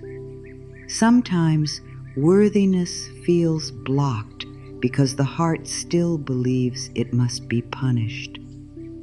You may not say this out loud, but it can live quietly inside. A part of you may think, because I made that choice, I do not deserve peace yet. Or, because I stayed too long, I should suffer. Or, because I failed before, I cannot receive now. But punishment does not heal the past.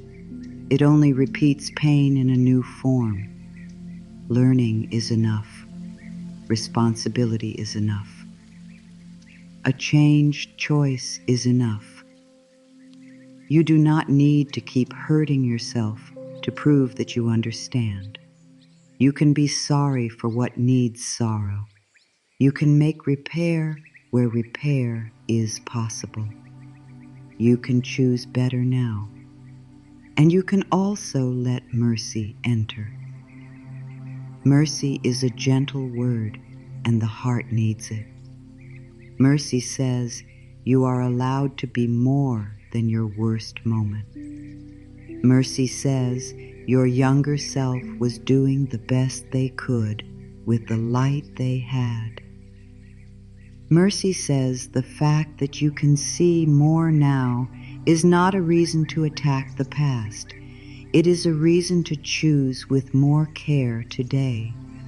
Mercy says you can stop holding yourself in a prison built from regret. Mercy does not erase responsibility.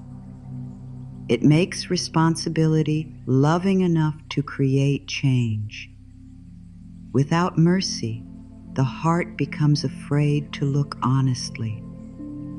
With mercy, honesty becomes safe. You can see the truth and still stay kind. That is where deep healing begins. You are worthy before you feel fully confident.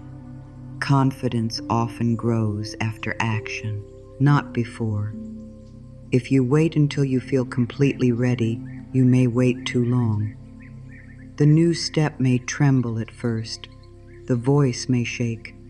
The hands may feel unsure. The mind may ask, who am I to do this? But worthiness is not proven by confidence. Worthiness is the ground under your feet while confidence is still growing. You can take a small step while feeling uncertain. You can learn while feeling new. You can ask for help while feeling shy. You can begin while still becoming brave. The step does not need to be perfect to be powerful. It only needs to be honest. You are worthy before you are chosen by the world. The world can be slow to recognize what is true. People may not always see your heart. They may misunderstand your quietness, your sensitivity, your depth, your boundaries, your growth. But being unseen by someone does not make you invisible to life. Being unchosen by one place does not mean you are unwanted by all of life. Sometimes not being chosen by what is wrong for you is part of being guided toward what is right. Do not make one person, one room, one result, or one season the judge of your worth. Your worth is deeper than their sight. Your path is wider than that one door. You may ask, how do I practice feeling worthy before everything is perfect? Begin with how you speak to yourself in small moments. When you make a mistake, do not add cruelty. When you feel tired, do not call yourself lazy. When you need rest, do not call yourself weak. When you feel emotion, do not call yourself too much. When you are learning, do not call yourself behind. Speak as if the person inside you matters, because they do. Speak as if your heart is listening, because it is. Speak as if your body responds to your words, because it does. The new life begins in these small inner conversations. A kinder inner voice makes the heart more open to good. Practice worthiness by receiving small good things without pushing them away. Receive a compliment with a simple thank you. Receive rest without explaining why you need it.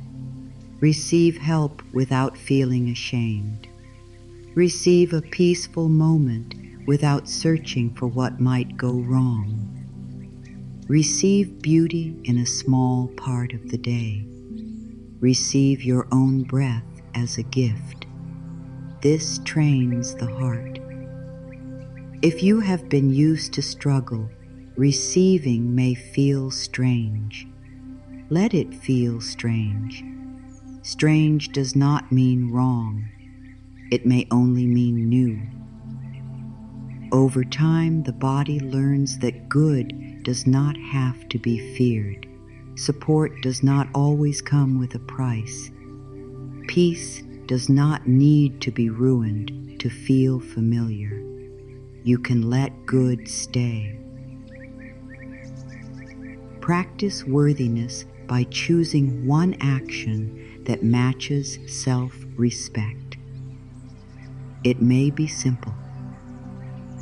Drinking water, resting earlier, taking care of a task you have avoided, saying no with calm, writing your true feeling, moving your body gently, saving money instead of spending from emptiness, asking for what you need, leaving the phone alone when it pulls you into comparison. These actions tell the subconscious, I matter. You do not have to wait until you feel worthy to act worthy. Sometimes the action teaches the feeling. Every small act of self-respect is a message to the heart. I am no longer abandoning you. You are worthy before the answer comes. This can be hard. Waiting can make people question themselves. The mind says, if it has not happened yet, maybe I am not enough. But timing is not always a statement about worth. A seed under the soil is not unworthy because the flower has not appeared. A quiet season is not empty just because others cannot see what is growing. There are answers forming slowly. There are changes happening within you before they show outside. There are parts of you becoming ready to receive in a healthier way. Do not make silence into rejection too quickly. Sometimes silence is space. Sometimes space is preparation. Sometimes preparation is love. You are worthy before you understand the whole path. You may only see the next step, and that can be enough. The mind wants the map because it believes control will create safety. But the soul often grows through trust. Trust does not ask you to be careless. It asks you to be present. It asks you to listen to the next honest nudge. It asks you to stop demanding proof before every small step. You can say, I do not know everything, but I can choose what is loving now. This brings power back into the present. The present is where change happens, not in the whole imagined future, not in the old painful past. Here, in the next breath, the next thought, the next choice. There is no perfect version of you waiting in the future who is more worthy of love than you are today. There may be a wiser version, a calmer version, a healthier version, a more honest version, a freer version, but not a more worthy version. Worth does not increase when you become more impressive. Worth is not a bank account that grows only when you achieve. Worth is your original light. It may be covered by fear. It may be forgotten during pain. It may be hard to feel after rejection, but it remains. The work is not to create worth from nothing. The work is to remove the beliefs that told you it was gone. Let this truth become simple enough to carry. Good can meet me now. Say it without force. Good can meet me now. Peace can meet me now. Kindness can meet me now. Guidance can meet me now. A better thought can meet me now. A new choice can meet me now. This does not mean every dream arrives in one moment. It means you stop closing the door until you think you are perfect. You stop standing outside your own life waiting for approval. You let a little good come closer. You let one blessing count. You let one soft thought matter. You let one sign of support be received. And as you receive small good with an open heart, you become safer for greater good too. The old story may have said, fix everything first, then you can be loved. The new message says, let love help you heal. The old story may have said, become perfect first, then you can rest. The new message says, rest can support your becoming. The old story may have said, prove yourself first, then you can receive. The new message says, receive the strength you need as you walk. This is a kinder way to live.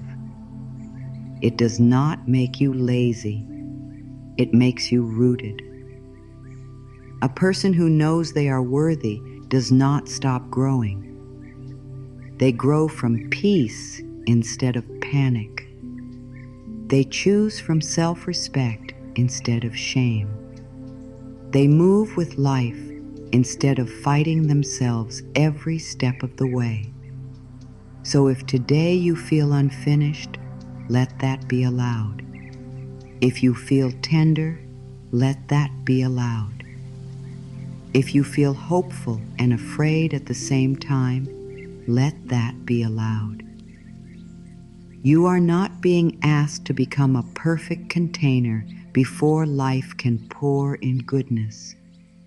You are being invited to become a willing one, willing to receive, willing to learn, willing to release the old story, willing to believe that your worth was never destroyed by what happened, willing to let peace meet you in small ways, willing to speak to yourself as someone who deserves care, willing to let the sealed letter remain open, willing to trust that this message waited until you were ready, and that readiness does not require perfection.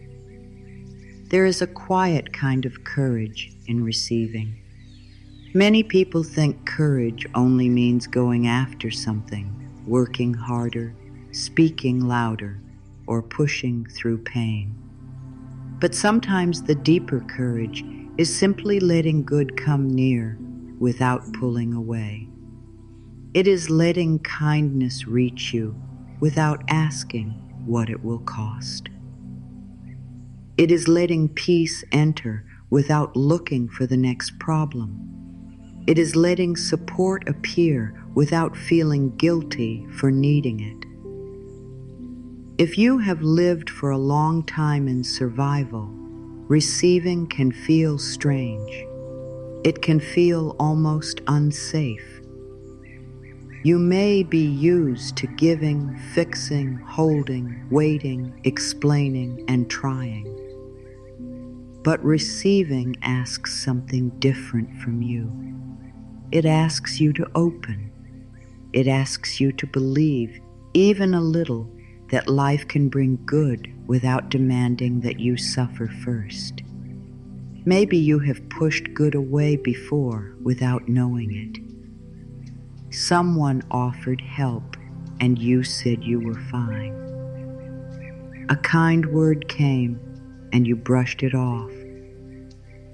A peaceful day arrived and your mind searched for what might go wrong. A chance opened and you told yourself you were not ready. A blessing came close and a hidden part of you asked, "Can I trust this?" This does not mean you were ungrateful. It means receiving was not yet safe inside your body. The heart can want good and fear good at the same time. It can pray for love and still pull back when love becomes real.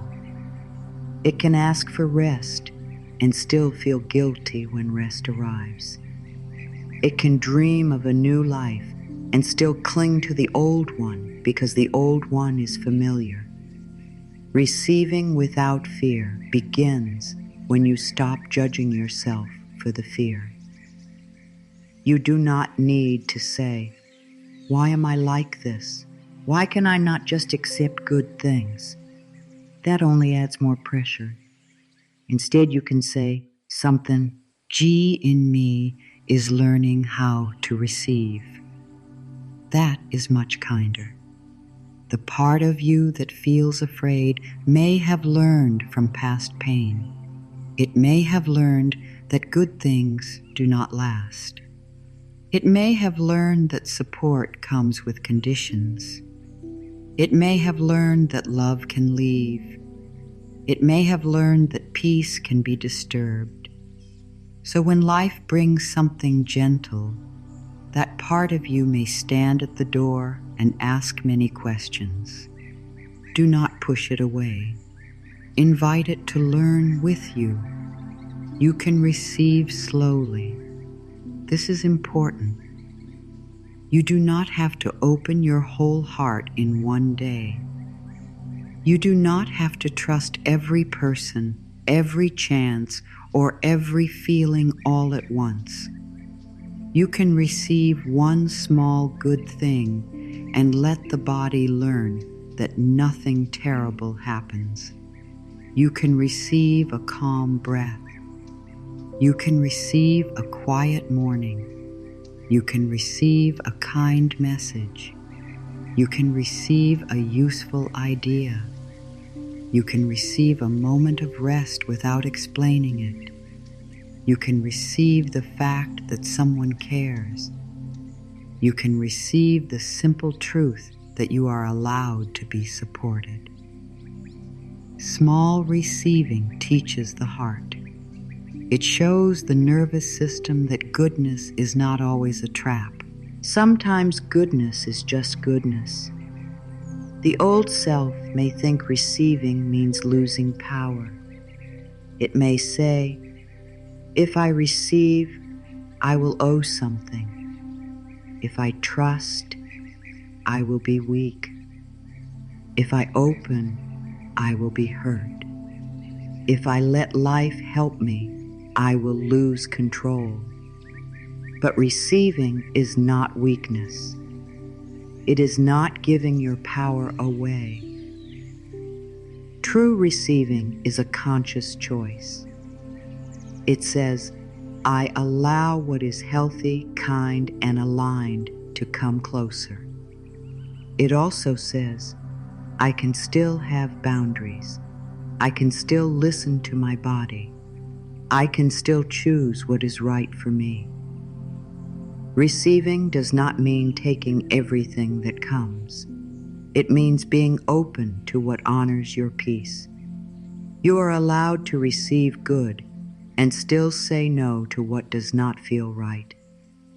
Openness and wisdom can live together. For many people, fear of receiving is tied to fear of worthiness. A part of the mind may ask, why would this come to me? Why would I deserve peace? Why would I deserve love? Why would life support me after all my mistakes? But worthiness is not a prize you earn after suffering enough. You are not loved by life only when you are perfect. You are not supported only when you have never been afraid. You are not allowed to receive only when every part of you is healed. You are worthy because you exist. You are worthy while learning. You are worthy while changing. You are worthy while you are still unsure how to hold the good that is coming. If receiving feels difficult, begin with the body. Let the body learn first. When a peaceful moment comes, do not rush away from it. Stay for one breath longer. When someone says something kind, do not reject it. Let the words land for 1 second. When a good thing happens, do not immediately search for the problem behind it. Let yourself say, this is good. I can let this be good. The body may tense at first. That is okay. You are not forcing it to relax. You are teaching it through gentle contact with peace. Each time you stay with goodness for a moment longer, you build a new inner pattern. You tell your body, we can be safe with good. Receiving also asks you to release the habit of chasing. Chasing comes from fear. It says, if I do not run after this, I will lose it. If I do not force it, it will not happen. If I do not keep proving myself, I will be forgotten. But what is truly aligned with your peace does not need you to lose yourself in order to keep it. You can show up with love. You can take wise action. You can be devoted to your path. But devotion is different from chasing. Devotion feels steady. Chasing feels desperate. Devotion leaves room for breath. Chasing makes the body tight. Devotion trusts the next step. Chasing tries to control every step. When you stop chasing, you make space for receiving. There is a softer way to want what you want. You do not have to shame your desires. Wanting love, peace, health, support, abundance, clarity, or a new beginning is not wrong. Desire can be a sign of life moving through you. But desire becomes painful when fear takes hold of it and says, I must have this now, in this exact way, or I am not safe. A gentle desire says, I welcome what is for me, and I trust myself while it arrives. A fearful desire says, I am empty until this happens. Feel the difference. One opens the heart, the other tightens it. Receiving without fear means you can want something deeply without making it the only source of your peace. Sometimes life tries to give in forms you did not expect. You may ask for strength, and life sends a moment where you choose yourself. You may ask for love, and life first teaches you not to abandon yourself.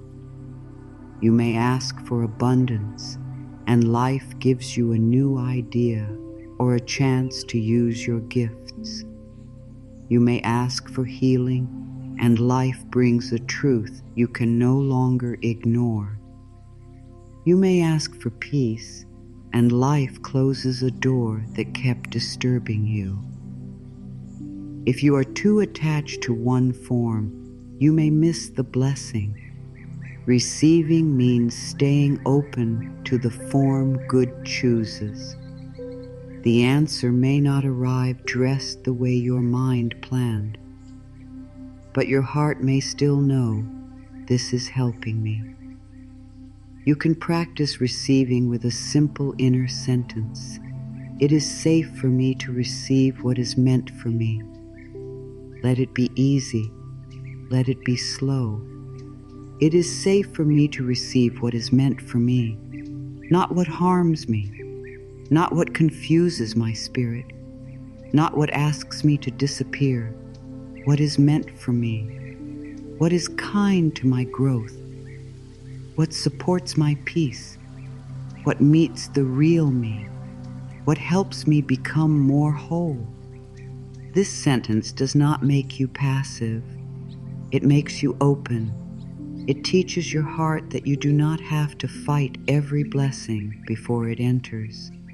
You can let the right good come near. Receiving without fear also means receiving your own love. This can be the most tender part.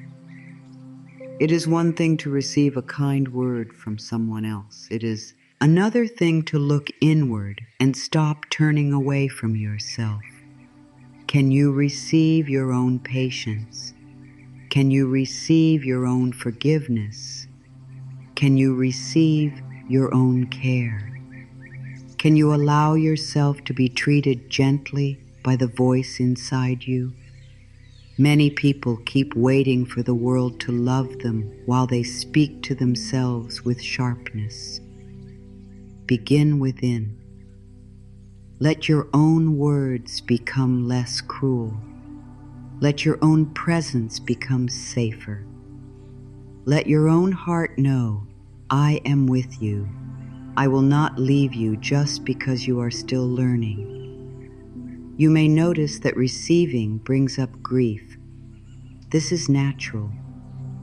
When kindness comes near, the heart may remember all the times it did not receive kindness.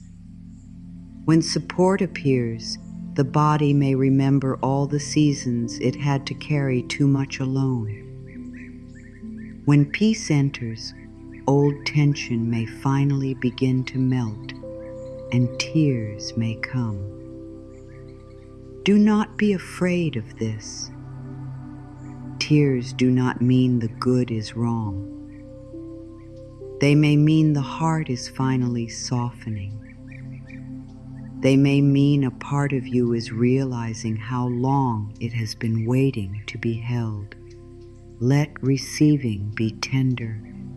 Let it bring up what needs to be released. Goodness can be warm, and warmth can melt old ice. Receiving is also connected to trust in timing. Sometimes the good you want arrives after you have stopped gripping it so tightly. Not because life is playing games with you, but because fear can block the feeling of safety needed to hold the good. When you become calmer, you may choose better. When you stop chasing, you may see clearly. When you release the old story, you may be able to recognize the new door. The blessing may not be late. Your heart may have been learning how to receive it without fear. So if something has not arrived yet, do not use the waiting as proof that you are forgotten. Use it as time to become more open, more honest, more peaceful, and more ready. There is no need to grab what is yours with panic. What is healthy for you will not require you to betray yourself. What is aligned with your soul will not demand that you live in constant fear. What is truly good will bring you closer to your real self, not farther away from it. So as you receive, listen. Does this bring peace or confusion? Does this honor your growth or pull you back into old pain? Does this open your heart in a steady way or make you feel small and desperate? Receiving is not blind. It is awake. It is open, but not careless. It says, I welcome good and I trust my inner wisdom. Let receiving become simple today. Receive air into your lungs. Receive the ground under your feet. Receive the chance to choose one better thought. Receive the lesson from what ended. Receive the strength from what you survived. Receive the softness that is beginning to return. Receive the truth that you do not have to keep earning your right to be here. Receive the message that waited until you were ready. Let it come close. Let it speak. Let it tell you that you can open your hands now, not to lose control, but to stop carrying what was never meant to be carried forever.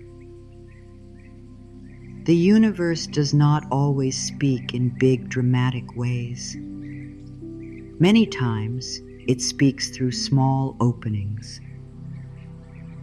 A calm feeling after days of worry. A sentence you hear at the right moment. A door closing that hurts at first, but later brings relief. A sudden idea while you are doing something ordinary. A quiet pull toward rest. A deep knowing that something no longer fits. A pause before you repeat an old mistake. These small openings may not look powerful from the outside, but they can change the direction of your life. When you are ready, you begin to notice them. You begin to understand that guidance does not always arrive as a loud answer.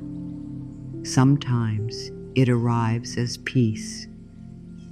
If you are waiting for one huge sign, you may miss the gentle ways life is already guiding you.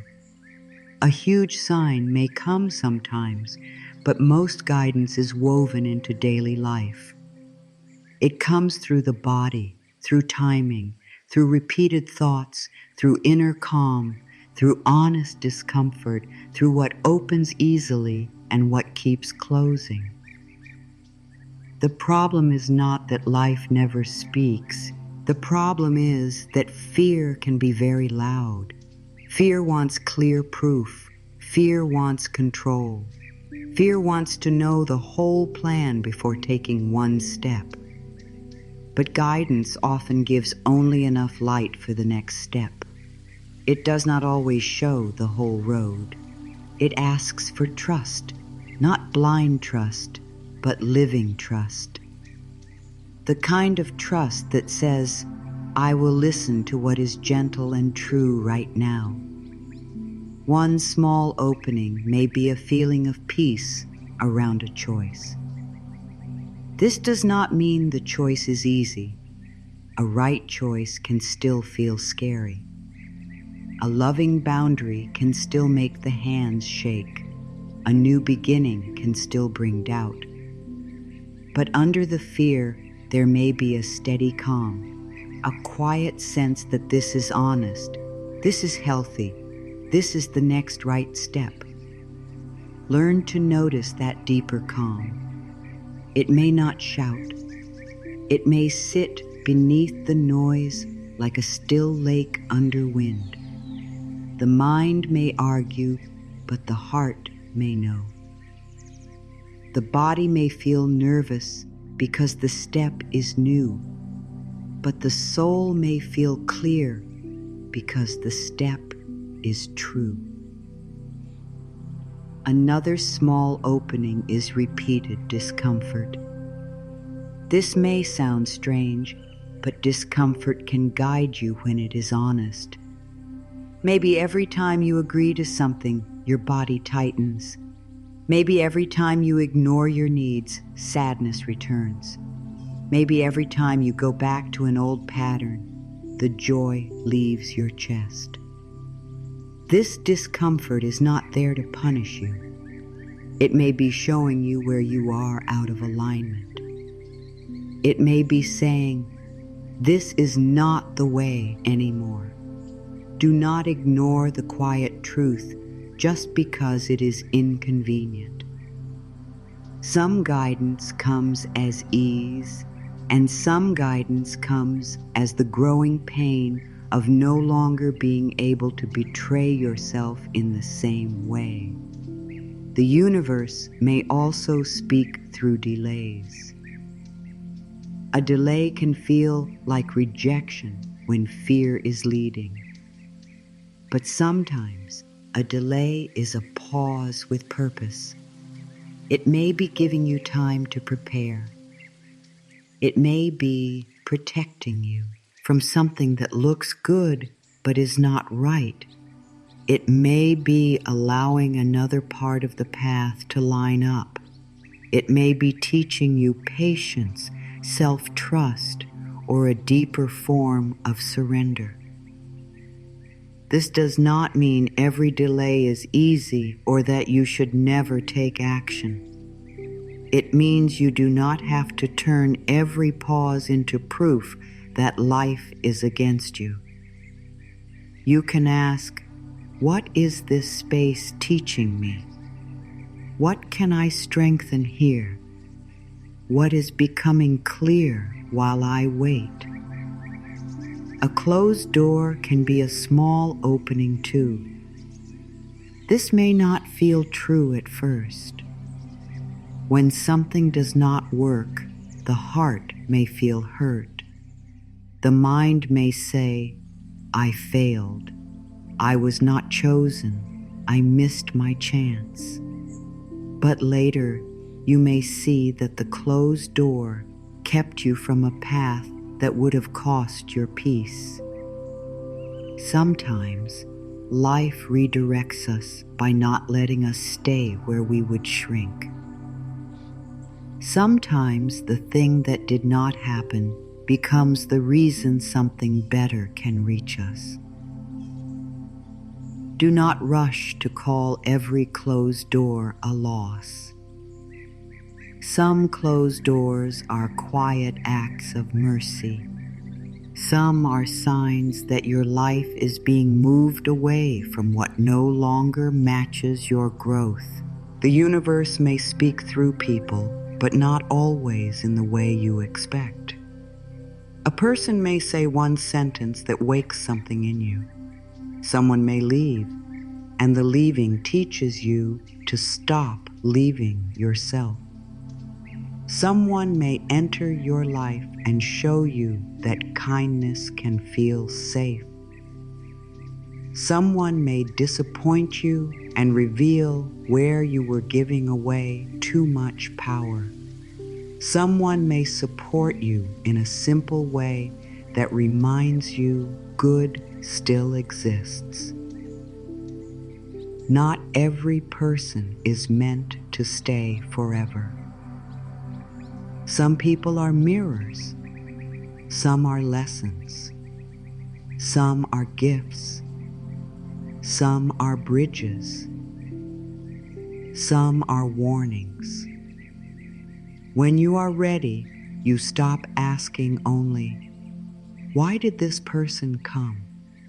and begin asking, "What did this show me about my own heart?" Guidance can also come through repeated inner words. Maybe one word keeps returning.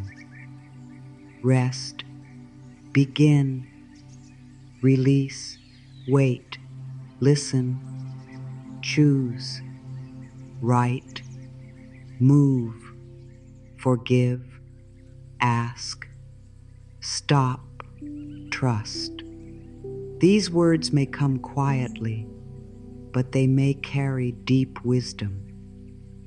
Do not dismiss the simple word just because it is not complicated.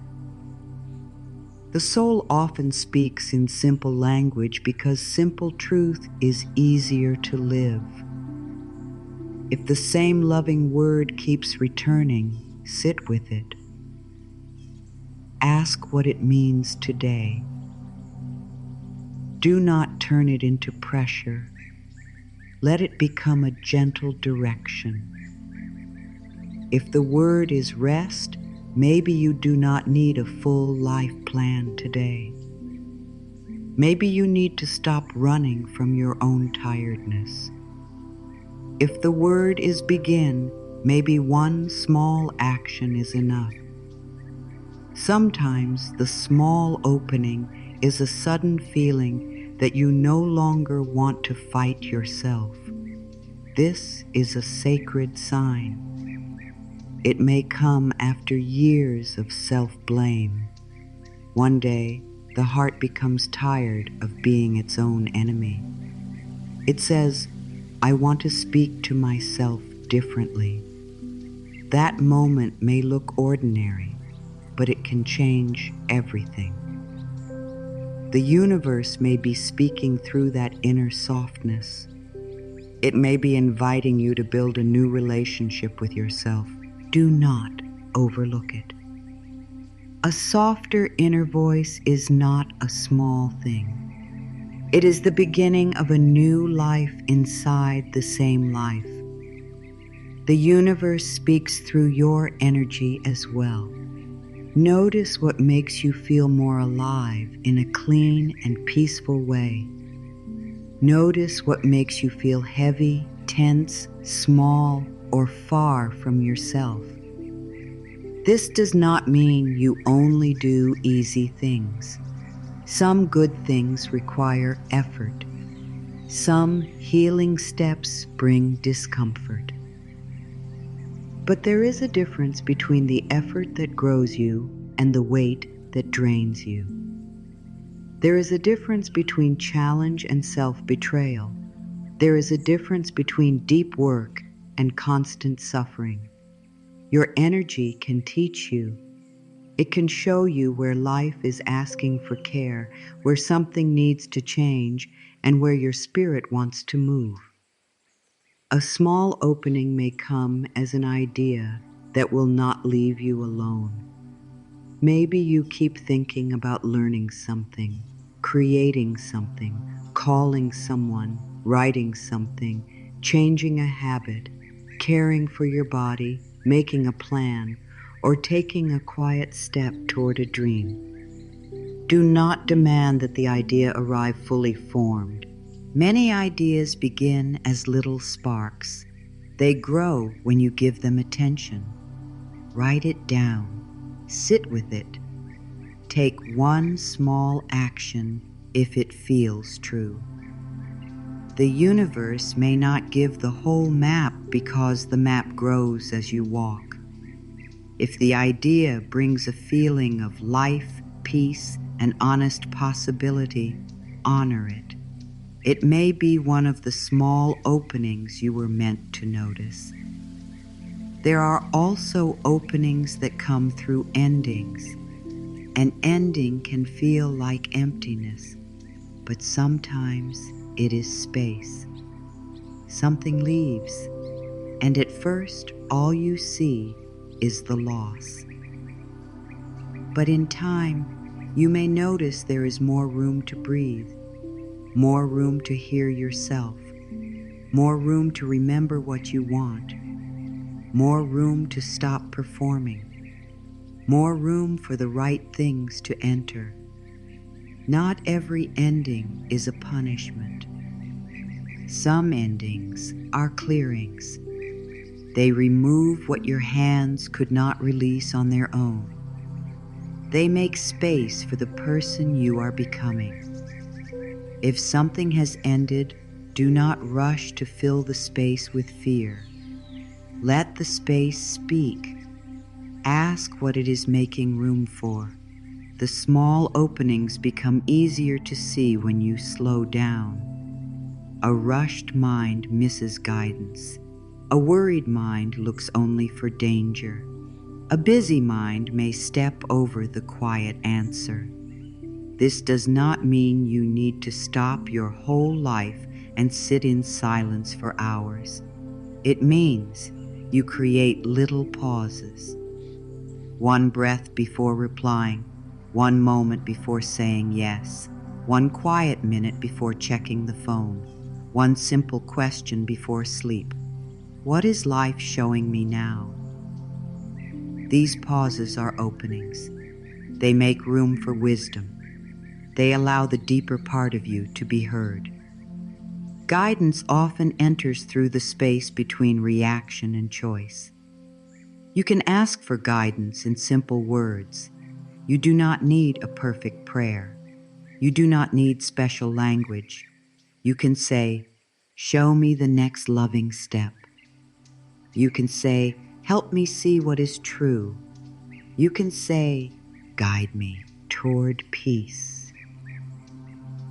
You can say, "Let me recognize what is for me." Then listen through the day, not with panic, not by demanding an instant sign. Listen gently. Notice what opens. Notice what softens. Notice what repeats. Notice what feels honest. Notice what gives you calm after the fear settles. The answer may come through a thought, a feeling, a conversation, a delay, or a simple knowing. The key is to stay open without becoming desperate. One beautiful affirmation for this section is, "I notice the gentle ways life guides me." This affirmation trains the mind to look for support. I notice the gentle ways life guides me. It does not say guidance must be huge. It does not say guidance must come in one perfect form. It simply says, I am willing to see. When you say this, your attention begins to shift. You may notice the right sentence at the right time. You may notice a feeling you used to ignore. You may notice that something you wanted no longer feels peaceful. You may notice a small chance that you would have missed before. Noticing is powerful. What you notice can become the doorway. Be careful not to confuse fear with guidance. Fear is often urgent, harsh, and full of pressure. It says, "Do this now, or everything will fall apart." It says, "You are not safe unless you control this." It says there is only one way. Guidance is usually calmer, even when it asks for courage. It may be firm, but it is not cruel. It may be clear, but it does not attack your worth. It may ask you to change, but it does not shame you. If a thought makes you feel small, panicked, and hated by yourself, pause. It may be fear. If a thought feels honest, steady, and connected to self-respect, listen more closely. It may be guidance. You are ready now because you can begin to live as a listener. A listener does not force every answer. A listener does not need to know the whole future today. A listener does not make every delay into a disaster. A listener pays attention. A listener honors the body. A listener respects peace. A listener notices small doors. A listener trusts that life can speak through ordinary things. This is a very different way to live. It is softer, but not weak. It is open, but not careless. It is faithful, but still practical. You can make plans and still listen. You can take action and still trust. You can move forward and still let life guide the shape of the path. The small openings are already around you. A thought that brings relief. A person who brings calm. A choice that feels clean. A habit that is ready to end. A desire that keeps returning. A rest your body keeps asking for. A truth you can no longer hide from. A chance that asks for one small step. A closed door that may be saving your peace. A new feeling that says, this way. Do not dismiss these. Do not demand that guidance become dramatic before you respect it. Many lives change because someone finally listens to the small opening. Many hearts heal because someone stops ignoring the quiet truth. Many new chapters begin with one simple sign that the soul was ready to see. When the message opens, the next question is simple. What will you do with it? Not in a heavy way, not as a test, not as pressure to change everything overnight. But a message that enters the heart asks to become life. It asks to become a thought, a choice, a breath, a boundary, a practice, a new way of speaking to yourself. If you only hear the message and then return to the old story without any small change, the message stays like a letter read once and placed back in a drawer. But when you take one honest step, the message begins to live through you. That is when the shift becomes real. The first step does not need to be big. In fact, it is better if it is simple enough to take today. The old self loves to make change huge because huge change can feel impossible. It says, if I cannot change my whole life, why try? But the soul knows small steps. One kinder thought, one moment of silence, one honest answer, one small act of care, one decision not to feed the old fear, one choice to stop chasing, one moment of receiving. This is how new life begins. It does not always arrive as a grand event. It often begins as a quiet choice that no one else sees. The first step after the message opens is to stop feeding one old fear. Choose one. Do not choose every fear at once. That will only make the mind tired.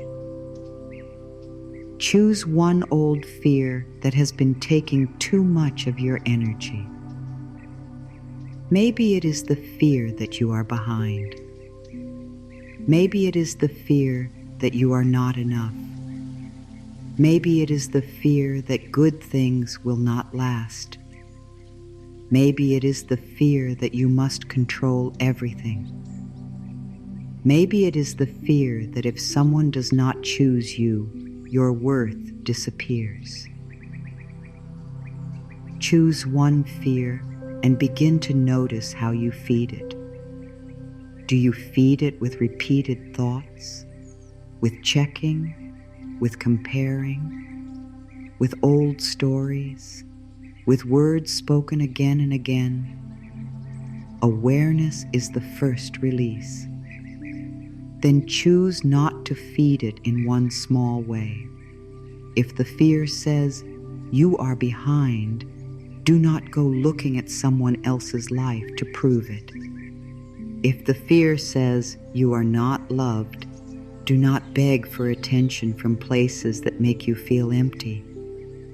If the fear says, "Nothing will work," do not repeat that sentence all day. If the fear says, "You must know the whole future now," take one breath and return to the next step.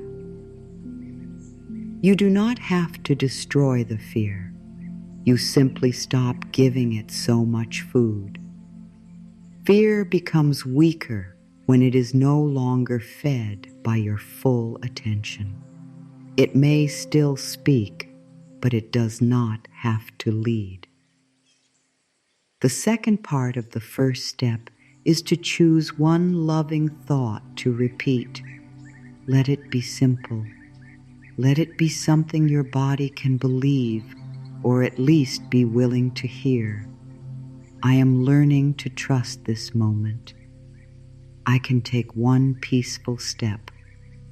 I am safe to grow slowly. Good can meet me here. I do not need to force what is for me. I am allowed to receive support. Do not choose words that feel too far away and make your mind argue. Choose words that open a little space. A loving thought repeated with patience can become a new path in the mind. At first, it may feel like a small seed. Let it be a seed. Seeds grow in quiet ways. The third part is to take one small action. Action matters because it tells the body that the message is real. It tells the subconscious that you are no longer only dreaming of change, you are practicing it. If the message says you are worthy, your action may be to rest before you break. If the message says release the old story, your action may be to stop telling it to yourself in the same painful way. If the message says receive, your action may be to accept help or say thank you without shrinking. If the message says listen, your action may be to spend 5 quiet minutes with your own heart. If the message says begin, your action may be 1 page, 1 call, 1 step, 1 honest choice. Do not look down on small actions. The mind may say, this is not enough. But the mind often misses how change really happens. A person does not become new by one perfect moment. A person becomes new by returning again and again to a better way. One small action becomes a memory in the body.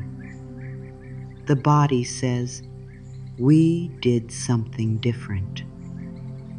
Then the next action becomes easier. Then the next.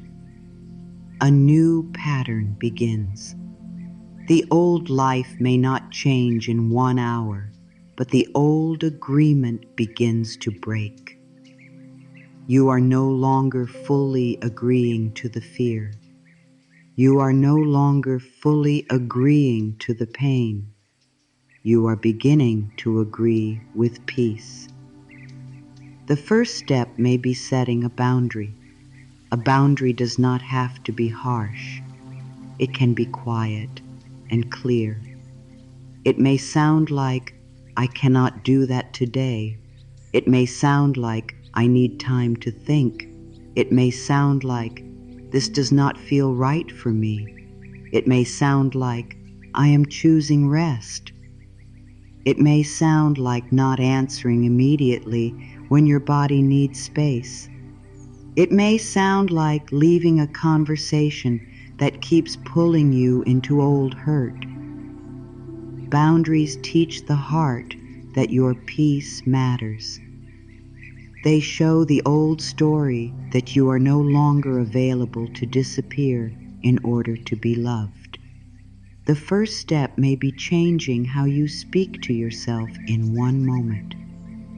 This is powerful because your inner voice is with you everywhere. When the old voice says, "You always ruin things," pause. Answer with, "I am learning and I can choose again." When it says, "You are too late," answer with, "This moment still has power." When it says, "No one cares," answer with, "I am here with myself now and I am open to healthy support." Do not turn this into a fight. Simply answer. The loving voice becomes stronger each time you let it speak. It may feel small at first, but small does not mean weak. A candle is small, but it changes a dark room.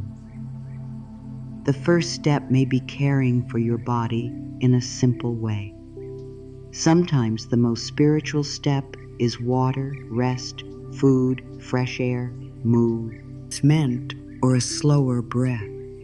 The body is not separate from your healing. It is the place where your life is happening. If the body has been carrying stress for a long time, it needs signals of safety. It needs you to stop treating it like a problem. It needs simple care. Ask, "What is one kind thing I can do for my body today?" Then do it without making it a performance. Healing becomes more real when it touches daily life. A kind thought is beautiful. A kind action helps the thought become embodied. The first step may be clearing one small space. This may sound ordinary, but ordinary acts can carry deep energy. Clean one corner, open one window, fold one piece of clothing, clear one table. Throw away what is no longer useful. Make one part of your environment feel lighter. This tells your mind that space is opening. It tells your heart that you are making room. You do not need to change the whole home. One small space can become a symbol. It can say, "The old weight is moving. I am ready for fresh energy." Simple acts can become sacred when done with intention. The first step may be forgiving one layer, not the whole thing, not all at once, just one layer. Maybe you forgive yourself for not knowing sooner. Maybe you forgive yourself for staying too long. Maybe you forgive yourself for needing time. Maybe you become willing to release one small piece of bitterness. Forgiveness does not mean what happened was okay. It means your heart deserves more room to breathe. If the word forgiveness feels too big, use willingness. I am willing to release one layer of this pain. Willingness is gentle. It does not force the heart. It opens the door a little. The first step may be writing the truth. Take one page and let the heart speak simply. This is what I am ready to release. This is what I no longer want to carry. This is the loving step I can take today. This is the old fear I will stop feeding. Writing helps bring the message from the invisible into the visible. It gives shape to what you feel. It helps the mind see what the heart already knows. You do not need to write beautifully. You do not need perfect words. Honest words are enough. Sometimes one sentence on a page can become the start of a new chapter. The first step may be receiving silence. Many people run from silence because silence lets the truth rise. But a little silence can be healing. Not a long, heavy silence. Just a few moments where you stop filling every space with noise. Let the phone rest. Let the mind breathe. Let your body sit without being rushed. In that small quiet, ask, what is the next loving step? Then wait without forcing. Maybe the answer comes right away. Maybe it comes later. The practice is not only about getting an answer, it is about showing your inner world that you are willing to listen. The first step may be choosing not to explain yourself to everyone. This is a deep release. Sometimes we lose so much energy trying to make every son understand our choices, our healing, our limits, our timing. But not every person has the heart to understand your path. You can speak with respect, but you do not need to beg for permission to grow. You do not need to make everyone comfortable with your becoming. Some people may only understand the old you because the old you served their comfort. Let that be okay. Your healing is still valid. Your peace is still allowed. Your next step does not need a crowd of approval. The first step may be choosing to believe that this moment counts. The mind may say, it is too small, it is too late, it does not matter. But this moment is alive. This moment can hold a new thought. This moment can hold a different breath. This moment can hold a choice that breaks an old chain. Do not underestimate now. The old story wants you to believe that change must happen later, when you are stronger, clearer, richer, calmer, or more ready. But the message has opened now, and now is where the first step lives. Not tomorrow's perfect version of you, not some future day when fear has vanished. Here in the life you have, with the breath you are taking. A good practice is very simple. Choose one old fear to stop feeding today. Choose one loving thought to repeat today. Choose one small action that honors your new chapter today.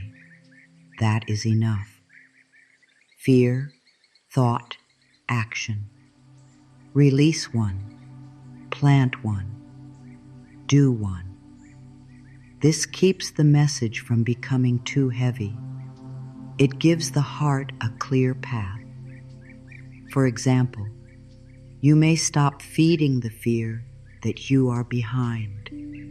You may repeat, I am growing in my right time.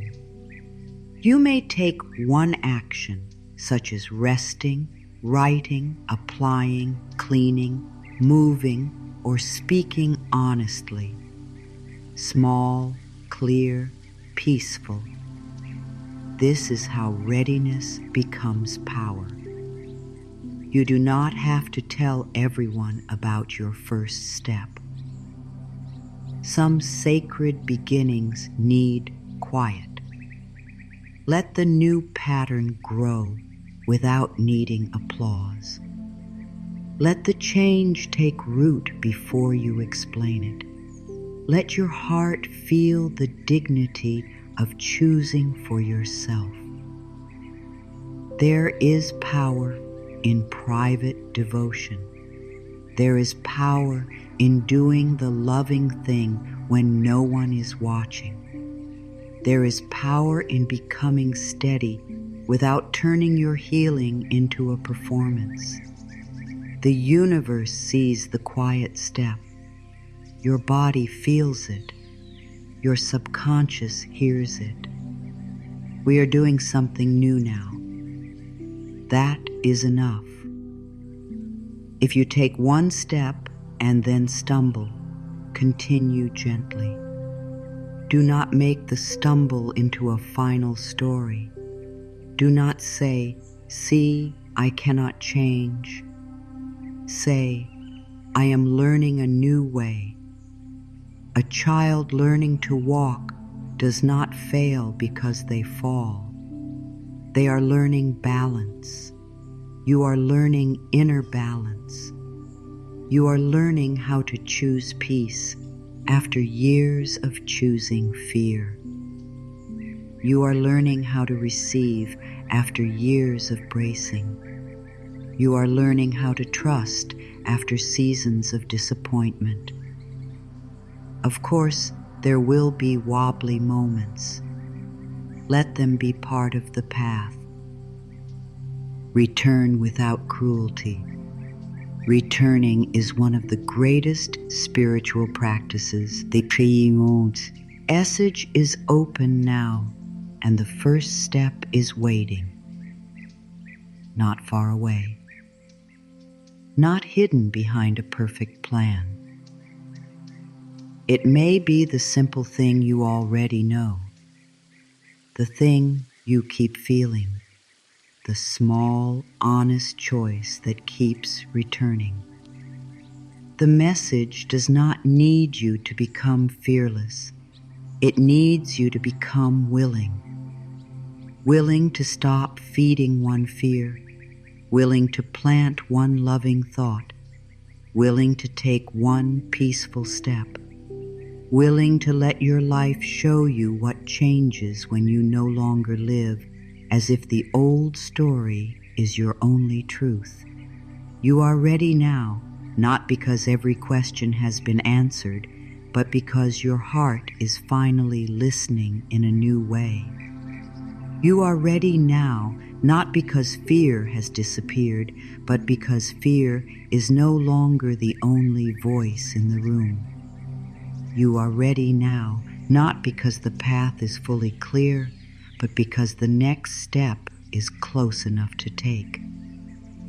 This message waited for the part of you that could receive it without turning it into pressure. It waited for the part of you that was tired of fighting life. It waited for the part of you that wanted peace more than old pain. And now that part of you is awake. Let the truth be simple. You do not need to rush. You do not need to prove. You do not need to become perfect before good can reach you. You do not need to keep standing at the closed doors of your past, asking why they did not open. Something new is already speaking. It may be quiet, but it is real. It may be small, but it is alive.